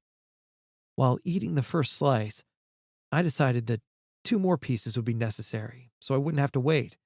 I put them in the toaster immediately.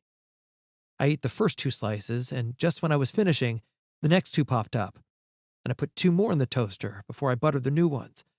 I continued until the plastic bag on the table only had 2 pieces of bread left. Later that day, there was a knock on the front door, and it was Bush paying a visit. "What about the party? Will they let you come?"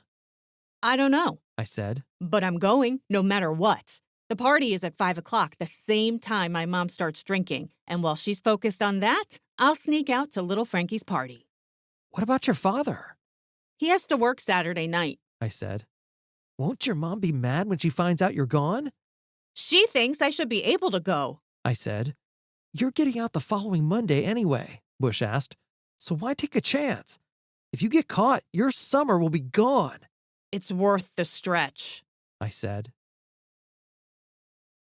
Chapter 15. Big Frank. I approached my mother at 20 minutes after 5. Mom, I know Dad said no, but can I please go to little Frankie's party? It's right now. I don't think so. It would be, Mom, I'm getting out on Monday, and I've learned my lesson. She took a sip from her glass as I continued. It's only 2 days short of what it's supposed to be. Please, Mom! I'll be back before Dad gets home. and he won't find out. Jimmy, I won't go betray your father. We are a team. But you don't correct and punish each other, just me. You watch your mouth, mister, or you'll never get out of here. No, I'm not going to watch what I say. Why do you have to get drunk every night? She moved across the room at me, but I circled the table. It's because he lets you get drunk, and like a good teammate, you let him be who he is. I'll be bigger than he is someday, and we'll see how tough he is then. You're going to get it, Jimmy! She screamed. Why? So you could beat me like a good teammate? That's great! I speak the truth and get a beating! I used all my weight to push the table toward her, which wedged her against the sink. As she hit the counter, whiskey spilled from her glass and splashed onto the table. You're hypocrites! I was screaming now, her eyes filled with tears, and her lower lip shook. You can't go to the party! I'm going! You can't do anything to me. Not really. If you ground me any longer, we will be grounded in this house together. And if you say anything to him, I swear, I will kill him someday. I raised my finger and shook it in her face. Don't you ever forget that! I'll kill him someday! I released the table so she could move away from the sink and walked out the back door. I hustled down the alley toward 93rd Street, feeling raw, scared, and guilty over what I'd said and done. Bush and little Frankie were eating cake on the front steps as I approached little Frankie's house. Jimmy, you made it! Little Frankie yelled. Hi, guys. I said. Happy birthday, Frankie. I don't have a present for you, and I have to get back home before my dad gets off work, but I'd sure like a piece of cake.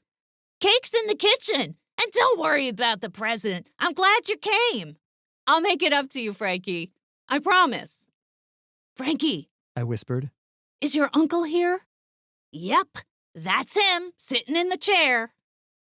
I saw a medium-built man in his 50s, wearing a black shirt, black slacks, and black suede shoes, and his arms rested on the chair as if he were an emperor on his throne.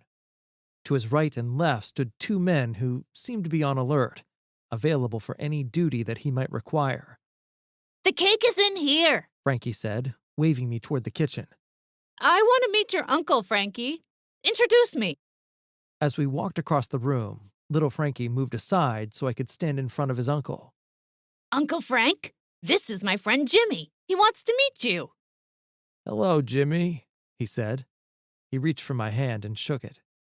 Hello, sir. I would like to ask you to do me a favor. Big Frank glanced at the bodyguards, then at little Frankie, and his eyes twinkled as he studied me.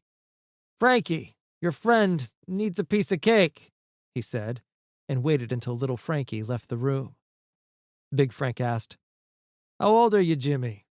12, sir. What favor would you like? I have a friend who can't work in her garden because of a pimp at the Castaways Motel. I would like you to put an end to his business. He leaned back in his chair, smiled at his guys, and asked, Who is your friend? Poor Miss Hope. She's a teacher at St. Albie's. He looked up at his bodyguards again, warning them not to chuckle. And how is this pimp bothering Miss Hope? Her apartment is right across the alley from the Castaways Motel.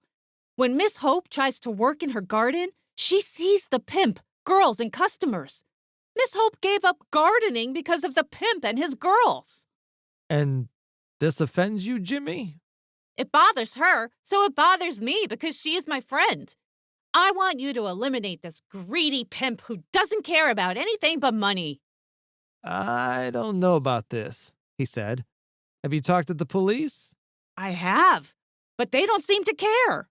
Well, maybe they know best, he said, holding his gaze on me. What could be more important than protecting a person who teaches children? The pimp shouldn't be allowed to do it right across from poor Miss Hope. And he's dressed like Santa Claus. Only Santa Claus should be allowed to dress like Santa Claus. I was getting desperate, and I needed him on my side. I knew it would pull him over the line. Just a couple of weeks ago, the pimp threatened little Frankie and me while we were helping Miss Hope remove groceries from her car. His uncle asked Frankie when he appeared with a piece of birthday cake. Frankie, did a pimp give you a problem at Miss Hope's? Frankie looked at me and then nodded yes. Frankie, please give me a piece of cake, too, his uncle said.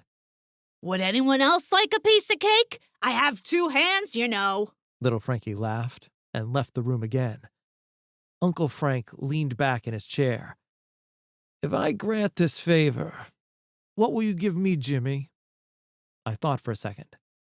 The most valuable thing I have, sir, is my friendship. I will give you that. He nodded. A wise young man. I think I would like your friendship, Jimmy. He motioned toward the bodyguard on his right. Jimmy, this is Nichols. He is also my friend. Nichols, take the boys and visit this pimp. Let him know he can no longer operate his business from the motel. Send a strong message about what we believe to be right. And make sure he doesn't know that our friend Jimmy has arranged his drop in income. I want him to know, sir, I said. Uncle Frank raised his eyebrow. And what advantage does this give you? We may see each other again. It will be safer if the pimp knows that we are friends. Big Frank thought for a few seconds, then smiled. And you want to watch? Yes, I said. He winked at Nichols, but then his face grew serious. Jimmy, my help must be a secret. Can you keep our secret, no matter how difficult? Yes, sir. I'm good at keeping secrets. Then it's done. Go with Nichols and the fellas, and I look forward to our next visit. Yes, sir. Thank you, sir, I said. Come on, kid. Let's take a ride, Nichols said. We drove down Harper Avenue and into the alley behind the motel. What room? Nichols asked. Number 2, right next to the office. Beat him good, then bring him to me, Nichols said to his associates. I crouched between the seats, peering out the window, and the next thing, the pimp came flying out of his room into the parking lot. He wore the same silly clothes, only now blood splattered down the front of his red suit and white shirt. Uncle Frank's guards picked him up off the ground, stood him up against the wall, and went to work on the pimp's stomach area. They hit him 4 times, let him fall to the ground, and then did a tap dance on his head. Next, the guards grabbed the pimp under his shoulders and dragged him to the car, and when his face was at the window, Nichols lowered it. Pack your things and move, pimp, because your business is closed. You know who I'm with, right? The pimp was astonished when he saw me in the back seat. This kid is a friend of ours, and his friends are friends of ours. We're blaming you if anything should happen to him or his friends. We're blaming you if they trip on a crack in the sidewalk. We're blaming you if they get hit by a car. If they even skin their knees, we're blaming you.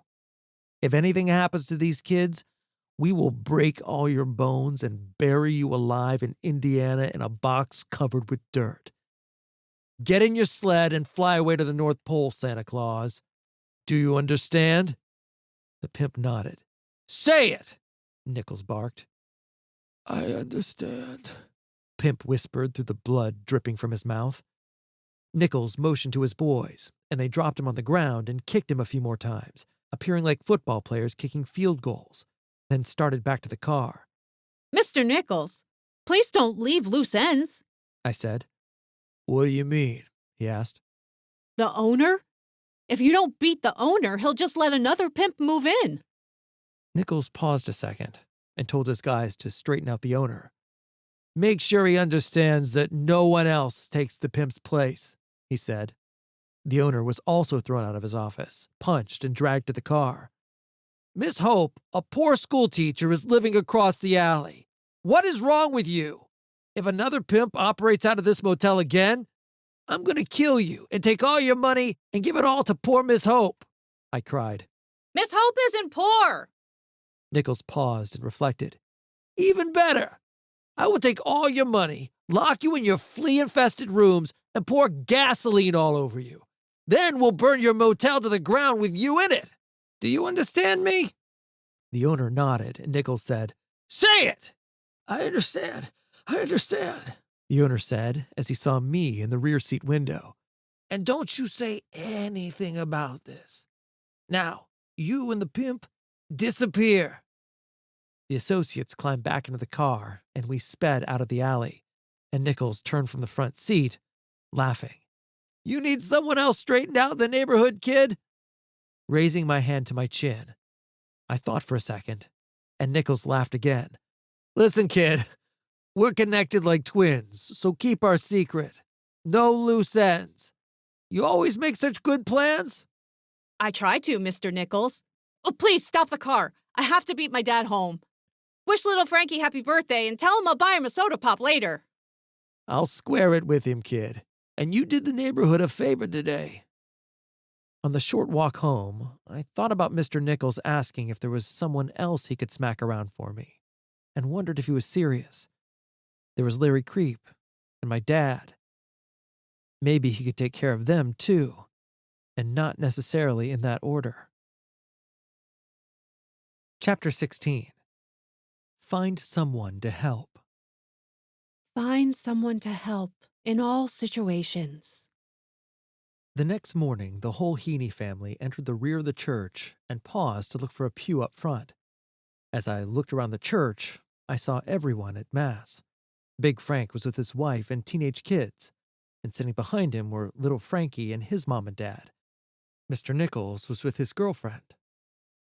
As we walked towards the altar, I received a slight nod from everyone the night before, but acted like I didn't see anything and focused on Jesus nailed to the cross.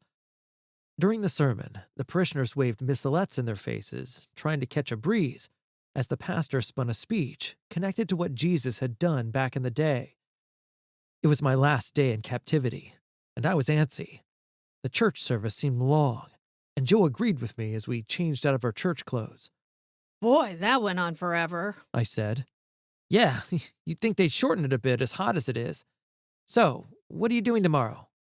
Rainbow Beach. I said. "Uh-oh," Joe said. "From what I hear, it's getting rough, and lots of fighting and drinking. You better be careful." Yeah. Okay, sure. I said. My mom called from the kitchen. Jimmy, Miss Hope just telephoned. She needs you to dig out some weeds. She said someone gave her flowers and needs help planting them. I don't think so. And it's Sunday. Aren't we supposed to be resting today? My mother came out of the kitchen, wiping her hands on a dish towel. I said you would help. A little exercise would benefit you, and Miss Hope sounded excited. I shook my head slightly. Mom, about last night, I didn't want to. It's our secret. Now go over and help poor Miss Hope. I rang the front bell at Miss Hope's, and she called, I'm around back, Jimmy. I walked down the gangway and opened the gate to see her standing by the back fence, holding pots of flowers. At least a dozen more sat in boxes on the ground around her. Jimmy, the motel owner brought all these flowers. He was very sorry about the commotion and promised that things would be different. I'm so happy. These roses, marigolds, and tulip bulbs will bloom next spring. I nodded. That's good, Miss Hope. See, it's like I told you, Jimmy. Just pray, and things will work out the way they are supposed to. That's great, Miss Hope. What do you want me to do? She gave me instructions, and I picked up the shovel and began digging as Miss Hope went on about God and prayer and how things worked out when one behaves correctly. I looked up at her puffy, drawn red cheeks and felt her joy, and by the end of the afternoon, we were content. As I gathered the garden tools, I saw the motel owner approaching us from the motel across the alley. Screw me, I thought, turning to face another way. Jimmy, this is the motel owner. He's the one who gave us these beautiful flowers. With my back turned, I raised my hand and said, Thanks. Jimmy, that's no way to greet someone. Turn around now and remember your manners. Yes, Miss Hope. and I turned slowly. The motel owner's hand went to his bruised face in surprise, and then he looked at me. "I'm so sorry for what I did," he said. "I'm so sorry. Please, never again. Never hurt me again." I looked at Miss Hope, shrugged, and said, No problem. See you later, Miss Hope. I started to leave. Just 1 second, young man. She said. She walked the owner to the gate, and he was still apologizing when she turned to me. I have to go. I said, as I started my second chance at escape. Freeze, mister. She said. I closed my eyes, took a deep breath, and tried to look innocent. Jimmy, what did you have to do with this? Why did he apologize to you? I shrugged. I don't know. You're not going anywhere until I find out what this is all about. Miss Hope, please enjoy your new flowers. She walked over to the door, opened it, and pointed down the basement stairs. Next, I was sitting at a green table with 2 chairs, and over the table was a round white light on a gold spin stem. She reached out for the tip so that the light shone brightly in my face, but cast a dull hue around the rest of the room. Tell me how this happened, She said sharply. She studied me across the table for what seemed like an hour. My heart was pounding, and if I looked away, she might think she could break me, so I held fast. She leaned into me, and I shifted my body to the right to hide my face in the shadows. She twisted the light slightly so she could see my eyes, and I eventually gave up. I can't tell you. I promised I'd keep it a secret. Jimmy, it was a terrible thing Larry Creep did. And since then, you've been getting into trouble. Your grades have fallen and you've put on weight. I just want you to know that none of these things would have happened if Larry Creep hadn't attacked you. It wasn't your fault. Why didn't you say something when it happened? It is a tough thing to talk about. And it has made me think of my childhood. So I've been hesitant because it makes me sad. When I was a young girl, a horrible thing happened to me, and I found some things that helped, and being a teacher made things better for me. But first, you must tell me how you arranged to solve the garden problem. Again, we locked eyes. A friend helped me, and I must return the favor and keep him out of it. Then let me ask you, am I also your friend? She asked. Yes. You know you're my best friend, even more than Bush. Good. Then I will make you a promise, but you must make a promise back. If I can, Miss Hope, I said. Jimmy, I promise never to ask you again how this happened, but you must promise to come here so I can teach you some things. I promise, Miss Hope. But can we start Tuesday? Because tomorrow I'm going to the beach. Okay. But before you go, I will write an outline like we are in class. She went to a small drop-leaf wooden desk and removed a piece of paper and a pen. She sat at the table writing, and then handed the paper to me, which read, Mysteries of the Soul. 1. Believe in God like a child. 2. Believe that God is more powerful than your problems. 3. Pray for strength to live God's will. 4. Live your life honestly and morally. 5. Share your wrongdoings with a close friend. 6. Right the wrongs you've done to others. 7. Find someone to help in all situations. 8. Experience God's healing, knowledge, and purpose. After reading it, I stuffed it in my shirt pocket. Groovy. I understand. Impossible. She said. Why? I asked. Because you will have to live this out in your life to understand it. Experience these 8 things I've written down, and you will have experienced the universe. This is the stairway to heaven and God. Sounds easy. So it must not be. I said. You're right. It sounds easy, but it's not. And someday, you'll understand why this has happened to you, and you will leave your mark on the planet in a good way. Wow. The whole planet? Yes, the whole planet. Why, Miss Hope? How do you know this about me? Because you have experienced one of the worst acts of evil a child can endure. And you're fighting back. You are trying. Only you're confused. Why do you say I'm confused? Because you are not supposed to be hurting people. Miss Hope, I thought about it and was just doing what adults do. I beg your pardon? When a grown-up gets tired of us kids not doing what we're supposed to, we get hit, sometimes with a hairbrush. What does that have to do with anything? That's what I did. The motel owner wasn't behaving, so I smacked him with the long hairbrush. Look at your garden. It's beautiful and wouldn't be there if it weren't for a long, sharp hairbrush.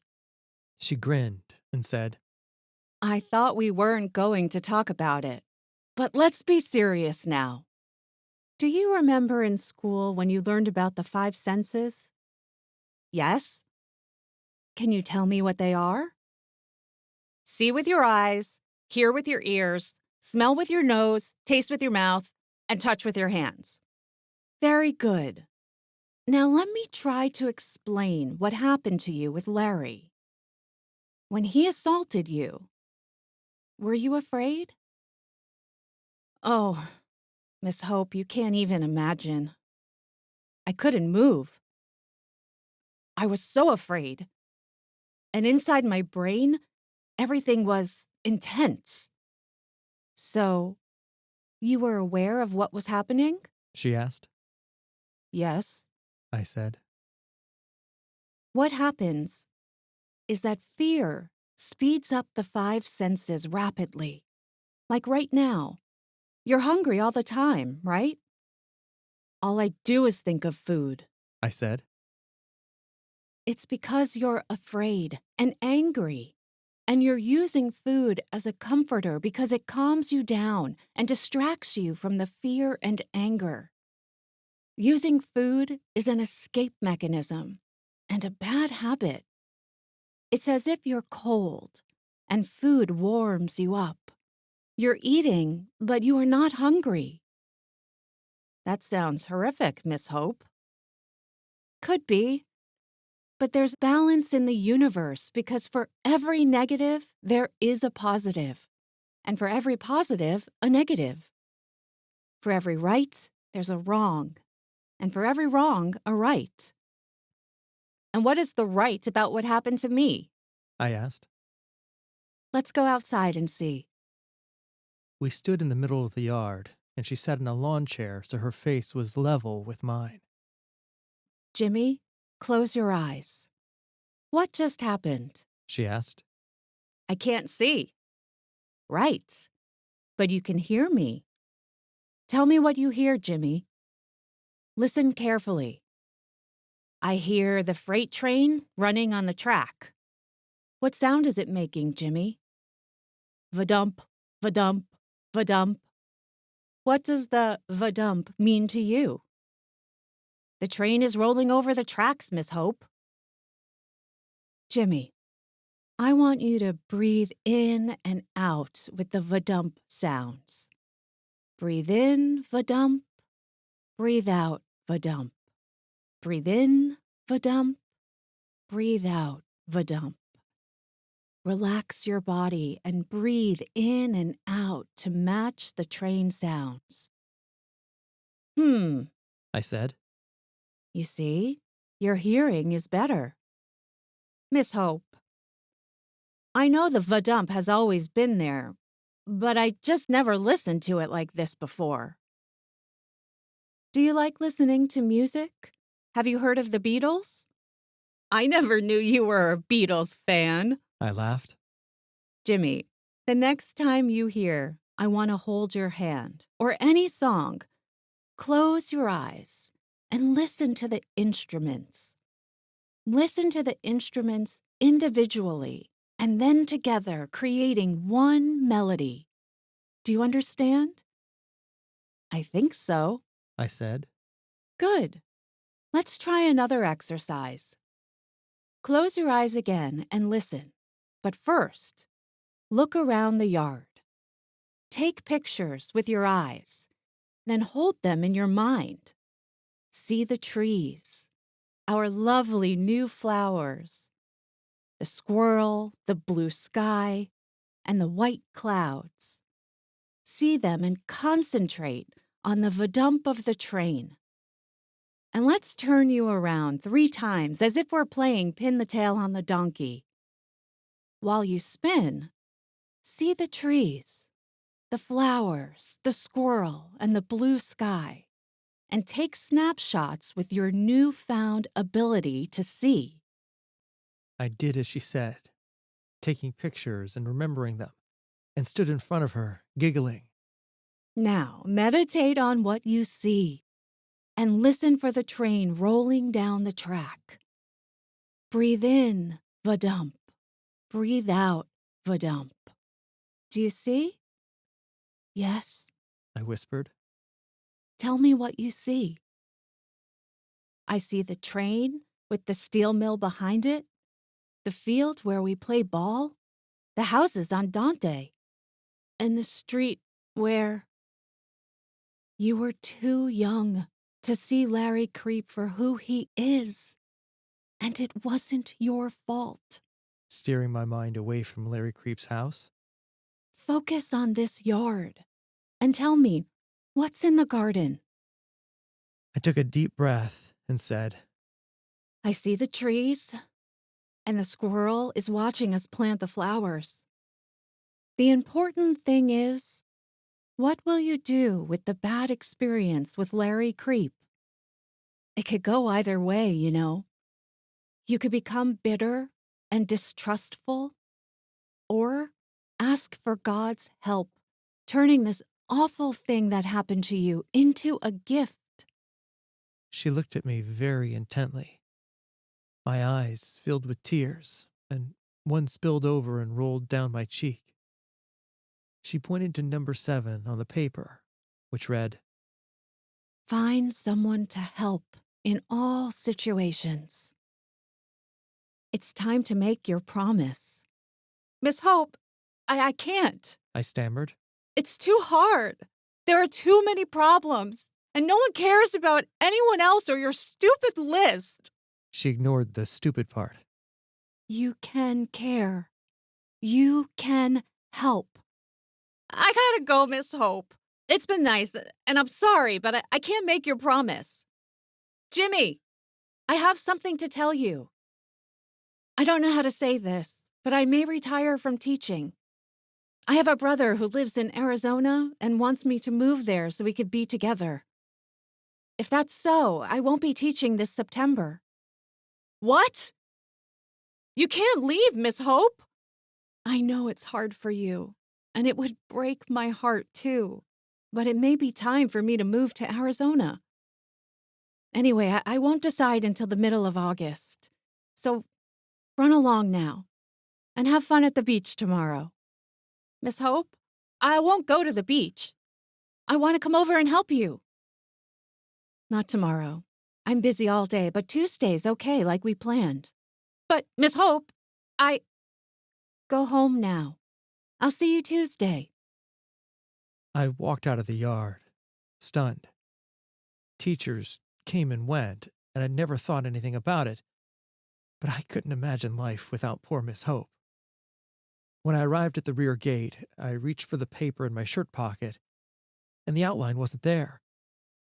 I turned, ran back to Miss Hope, and screamed, I promise! I promise, Miss Hope! Please don't leave me! She stood by the garden, facing my scream, waiting for me, holding the list in her hands. I promise! I huffed as I ran tearfully into her outstretched arms, and she whispered in my ear, Much has been done to you, but much has also been given to you. So much is expected from you.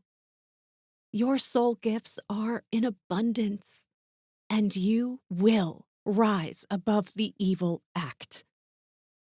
I expect you to help people when they need your help. Do not abandon them in their time of need. After calming down, she asked gently, What are you promising? I reached out for the paper and pointed to number 7. I promise to help someone in all situations. Good. that's behind us. she said frankly. Miss Hope, are you really moving to Arizona? Maybe now I won't have to. You tricked me into making that promise. She smiled warmly. Trust number 7. And don't be selfish. And be kind and caring. Do you know why the promise was so important for you to make? Then, as if she were reading my mind, she said, And I know you were thinking of me. But help doesn't count if you harm someone, including yourself. So be patient. Life is like listening to instruments in a song. Providence surrounds you. So listen to the music. Chapter 17. Alcohol Escape.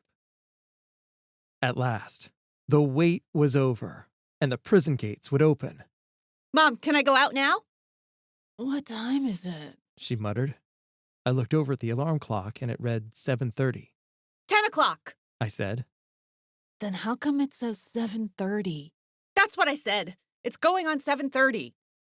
I thought you said it was 10 o'clock. No, Mom, it's 7:30. Oh, She closed her eyes again, and I decided to chance it. I crept out of the bedroom, grabbed my shoes, and started to put them on when I heard her get out of bed.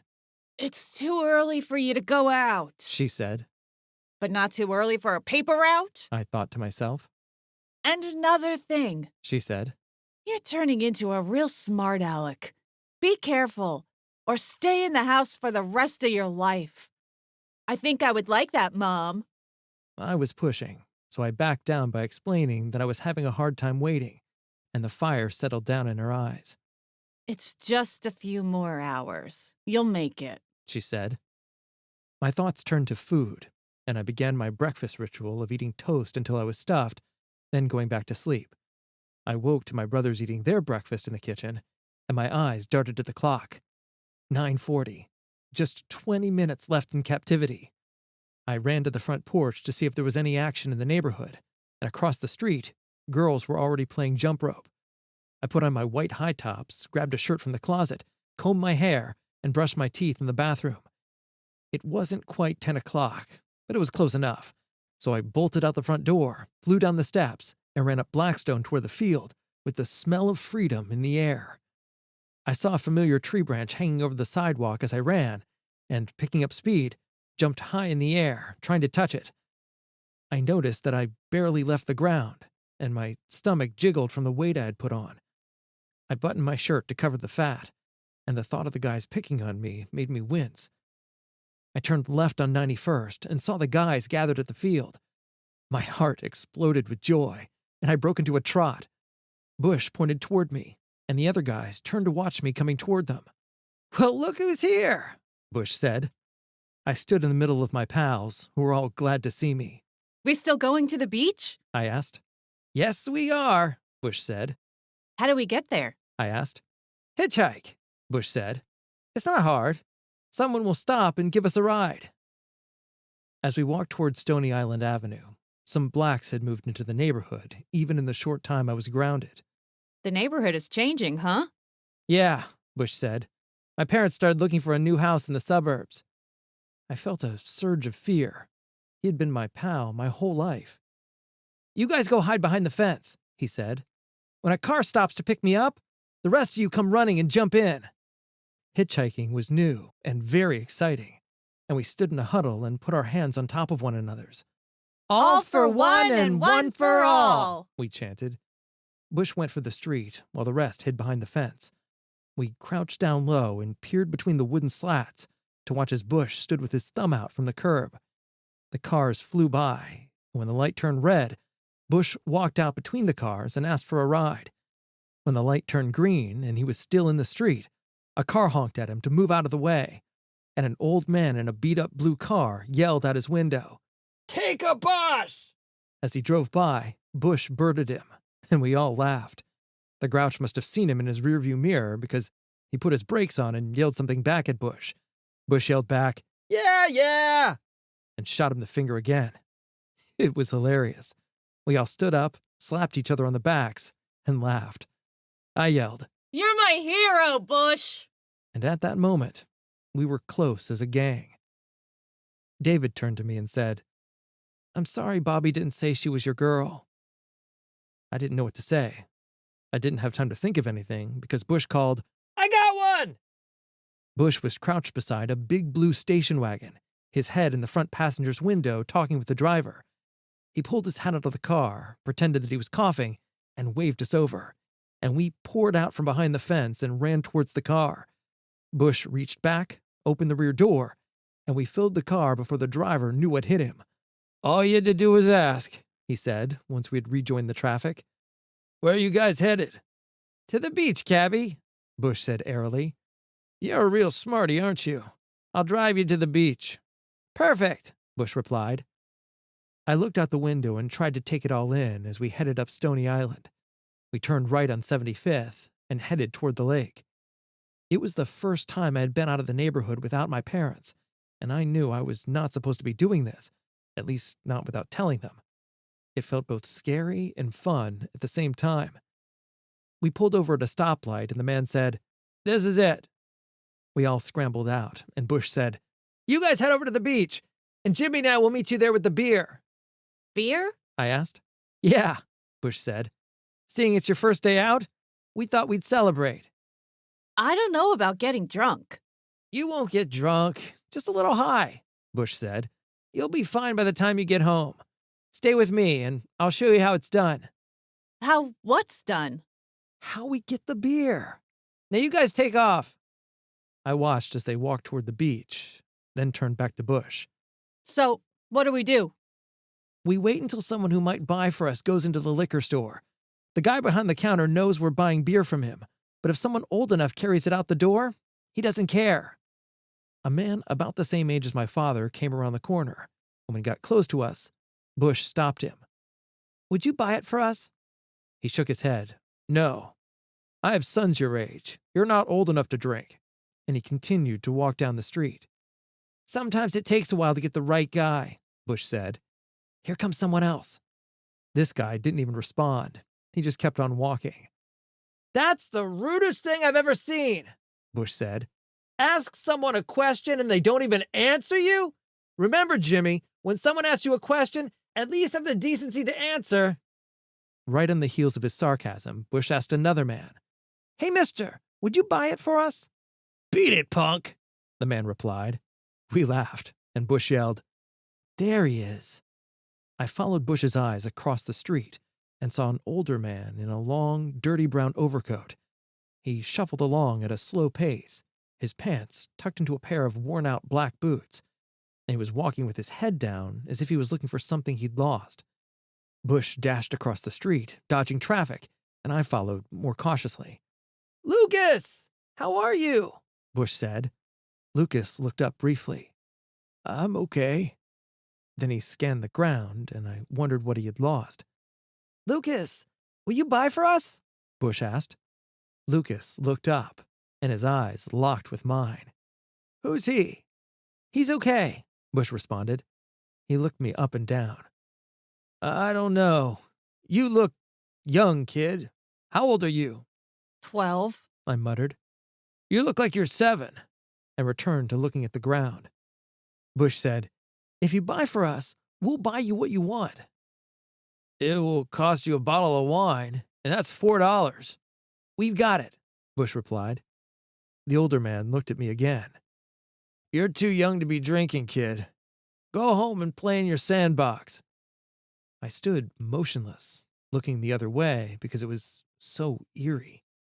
What do you want? Lucas asked Bush. 5 6-packs of beer. Bush gave Lucas the money, and Lucas told us to wait around the corner. As he was walking away, I found the courage to call out, Hey, Lucas, what are you looking for? He stopped, turned around, and looked me right in the eyes. Kid, I started drinking when I was about your age, and I haven't been able to stop since. I'm 45 now, and I've lived on the street for years. I looked down because I'm hoping to find some money that fell out of someone's pocket. It started like you, just for fun, and then I began to need it. You should think twice about what you're about to do. You could end up like me. He turned and strolled across the street, looking for money, even at the intersection. I asked Bush, How'd you meet Lucas? He's been buying for my brothers and their friends for years, Bush said. Man, that's the first time I've seen anyone like him close. He's scary. Don't let Lucas bother you with that speech, Bush said. He gives it to everyone the first time. Finally, he surfaced. Beer piled so high you could hardly see his face, and his brown bag of wine was on top. We unloaded him and headed for the beach, cutting through several streets and crossing South Shore Drive. We walked in the park until we came to a fence with a small gate that opened onto the beach. Since my only other visit to the beach had been at night, this was my first natural look at Lake Michigan. I was overwhelmed by the number of people in the sand and the lake's size. I couldn't even see across to the other side. The water was a deep blue, and white clouds hung overhead like fluffy pillows. It was a lot different from the pool at the park. We'll hide this in the bushes just in case the cops come around, Bush said. We stashed most of the six-packs, grabbed a can, and walked back out to the clearing, popping the tops. I took a sip, and it tasted horrible. I think it'll take some time to get used to this, I told Bush. You'll get used to it. It's an acquired taste. I forced another swig down my throat, then another, until I felt lightheaded. I leaned over, grabbed another beer, popped the top, and took a gigantic gulp. We stood in a circle, each holding our beer, and told football stories, baseball stories, and girl stories, and they never seemed to end. I felt euphoric after my lonely summer, and I was out with my best friends, telling stories and drinking beer. I wish this could go on forever. From behind, I heard a familiar hello. Bobby, Janet, Marie, and a couple of other girls from our neighborhood walked toward us. Bobby seemed awkward and stood next to David, and I felt sad. All the boys took off their shirts, except me because I felt fat. All I wanted was to cover up my fat, and I grabbed another beer and took a big swig, feeling it burn down my throat. After one more long drink, my head was dizzy, and I noticed I was swaying from side to side. Hey, take it easy with that stuff, Bush laughed. There's plenty left. You're drinking like there's no tomorrow. I returned to the bushes, grabbed another beer, opened it, and turned to the group. I raised the can and toasted them, and an hour later, I had drunk myself into my first blackout. Chapter 18. New Memories. In the morning, I woke up sick and thirsty and noticed I wanted to drink more beer, but looked forward to seeing Miss Hope. Clinging optimistically to the fact that my mind could think, I dressed, brushed my teeth, and drank what seemed to be a gallon of water before heading to her apartment. As I rang her doorbell, I studied the list on the Mysteries of the Soul paper, and the first step read, Believe in God like a child. She opened the door and asked, How was the beach yesterday? It was okay. But Bobby is David's girlfriend now, so I didn't get the girl I wanted. You have a date with me today, so cheer up, she said. We went downstairs, and she pointed to a chair and went into the storage room, where I heard rustling behind the wall. After a while, she returned with a wooden ruler and a pile of books. What are those for? I asked. Let's start with the ruler. Then she placed the ruler across my eyes. The space across your face and between your ears is 7 inches wide. She turned the ruler around, showed me the 7 inches on the ruler, and then added, All your recent memories are inside this 7-inch space between your ears. However, your mind may be the size of the entire universe. You are only 12 years old and may have 70 more years of life and thousands of memories in front of you. Larry Creep injured your mind, and the way to heal is through creating new memories. And 7 inches of a bad memory is all you need to change. She spread the books across the table in front of me. Believe that God exists through creation, people, and experiences. I look at these books she said. when I have trouble believing. You, Miss Hope? Sometimes you don't believe? I asked. Everyone has doubts. When I'm troubled, I look at these books to help me. I want you to know that you can come here whenever you want to see them. I scanned the table and saw the Bible and other books called Waterfalls and Islands, The Architecture of Rome, Sunsets in the West, The Eightfold Path of Enlightenment, and The Way of the American Indian. Which one first? She asked. Waterfalls and islands for $5. I said. Miss Hope's side of her mouth twitched as she tried to keep from smiling. She turned to a travel brochure showing blue ocean water, white sands filled with beach umbrellas, and a large white bird soaring in the foreground. Where is this? Acapulco, Mexico, Jimmy. Always believe in God like a child, because everything was created by God, including you. She flipped through the architecture of Rome. Look at the buildings. You can see that the Creator inspired the architects. All you need to do is believe, and then you will see that God is everywhere. Neat. I said. The Bible, 10 Commandments, Beatitudes, the Eightfold Path of Enlightenment, and the Way of the Native American Indian are passed from generation to generation. All these spiritual disciplines are similar. Are these books true, Miss Hope? Yes, they are, Jimmy. Believe in God, and you will see that any God powerful enough to create these books, the stars, and the universe is more powerful than your bruised memory and struggles. Please allow the universe to lead you from this day forward. I paused, and Miss Hope asked, What's wrong? Miss Hope, how could I ever believe like you? Mr. Howard's lawnmower was stolen, and I know who has it, and they're going to make a motorbike out of it. And Mr. Howard is so sad. He can't afford another lawnmower, and he has a small fishing boat that needs repair. And he's taping pieces together. I don't think tape will work, and I'm hoping his ship doesn't sink.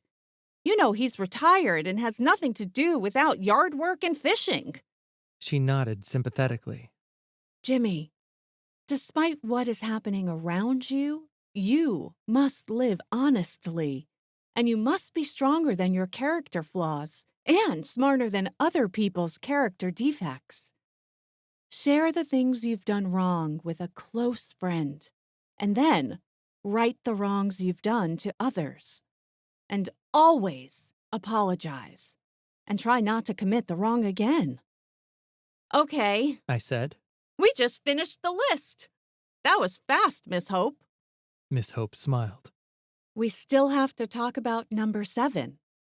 Oh, we don't have to go over that one. I understand it.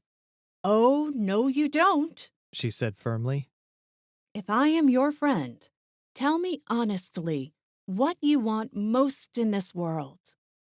I don't know. I'm only a kid. I said. When you think about your father and Larry Creep, what do you want? I want to get even with them for what they did to me. At least Larry's moved away and I don't have to see him again. But my father calls me names when he's drunk. And when he's sober, he doesn't want anything to do with me. I expected her to be shocked, but she just nodded. Jimmy, what your mind craves the most is what your soul needs the least. I want you to start with number 7, because you can either hurt people or help someone in all situations. If you choose to help people, it will break this one-dimensional thinking and your desire for revenge. But I don't know how to help other people, Miss Hope. Jimmy, as you grow older, you will learn more about how people think, especially as you try to live these steps. you will see that other people struggle with the same problems as you. You don't have to solve their big problems. Just help them with the little things and let them know they're not alone. In helping them, you'll be helping yourself. It's what I call a good solution. If you help someone in all situations, everyone, including you, will benefit. Even my dad? I don't know, but maybe someday. she said. But help someone in all situations, and the ones you help will appreciate you and give you the approval you seek. Make your moment-to-moment existence bigger than the harm done to you, and you will create new memories which will heal your injured mind.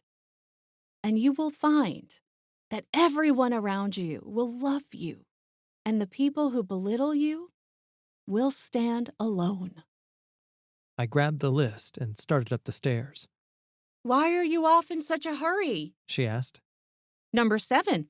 I said, waving the list at her.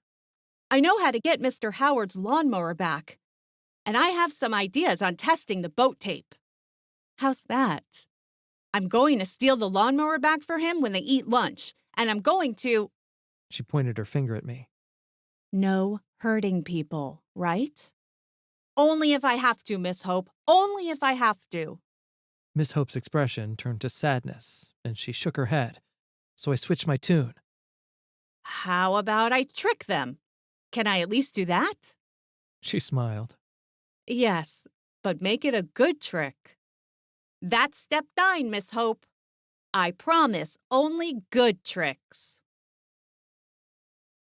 Chapter 19. Death. 1968 featured the Vietnam War and the assassinations of Martin Luther King Jr. and Robert Kennedy.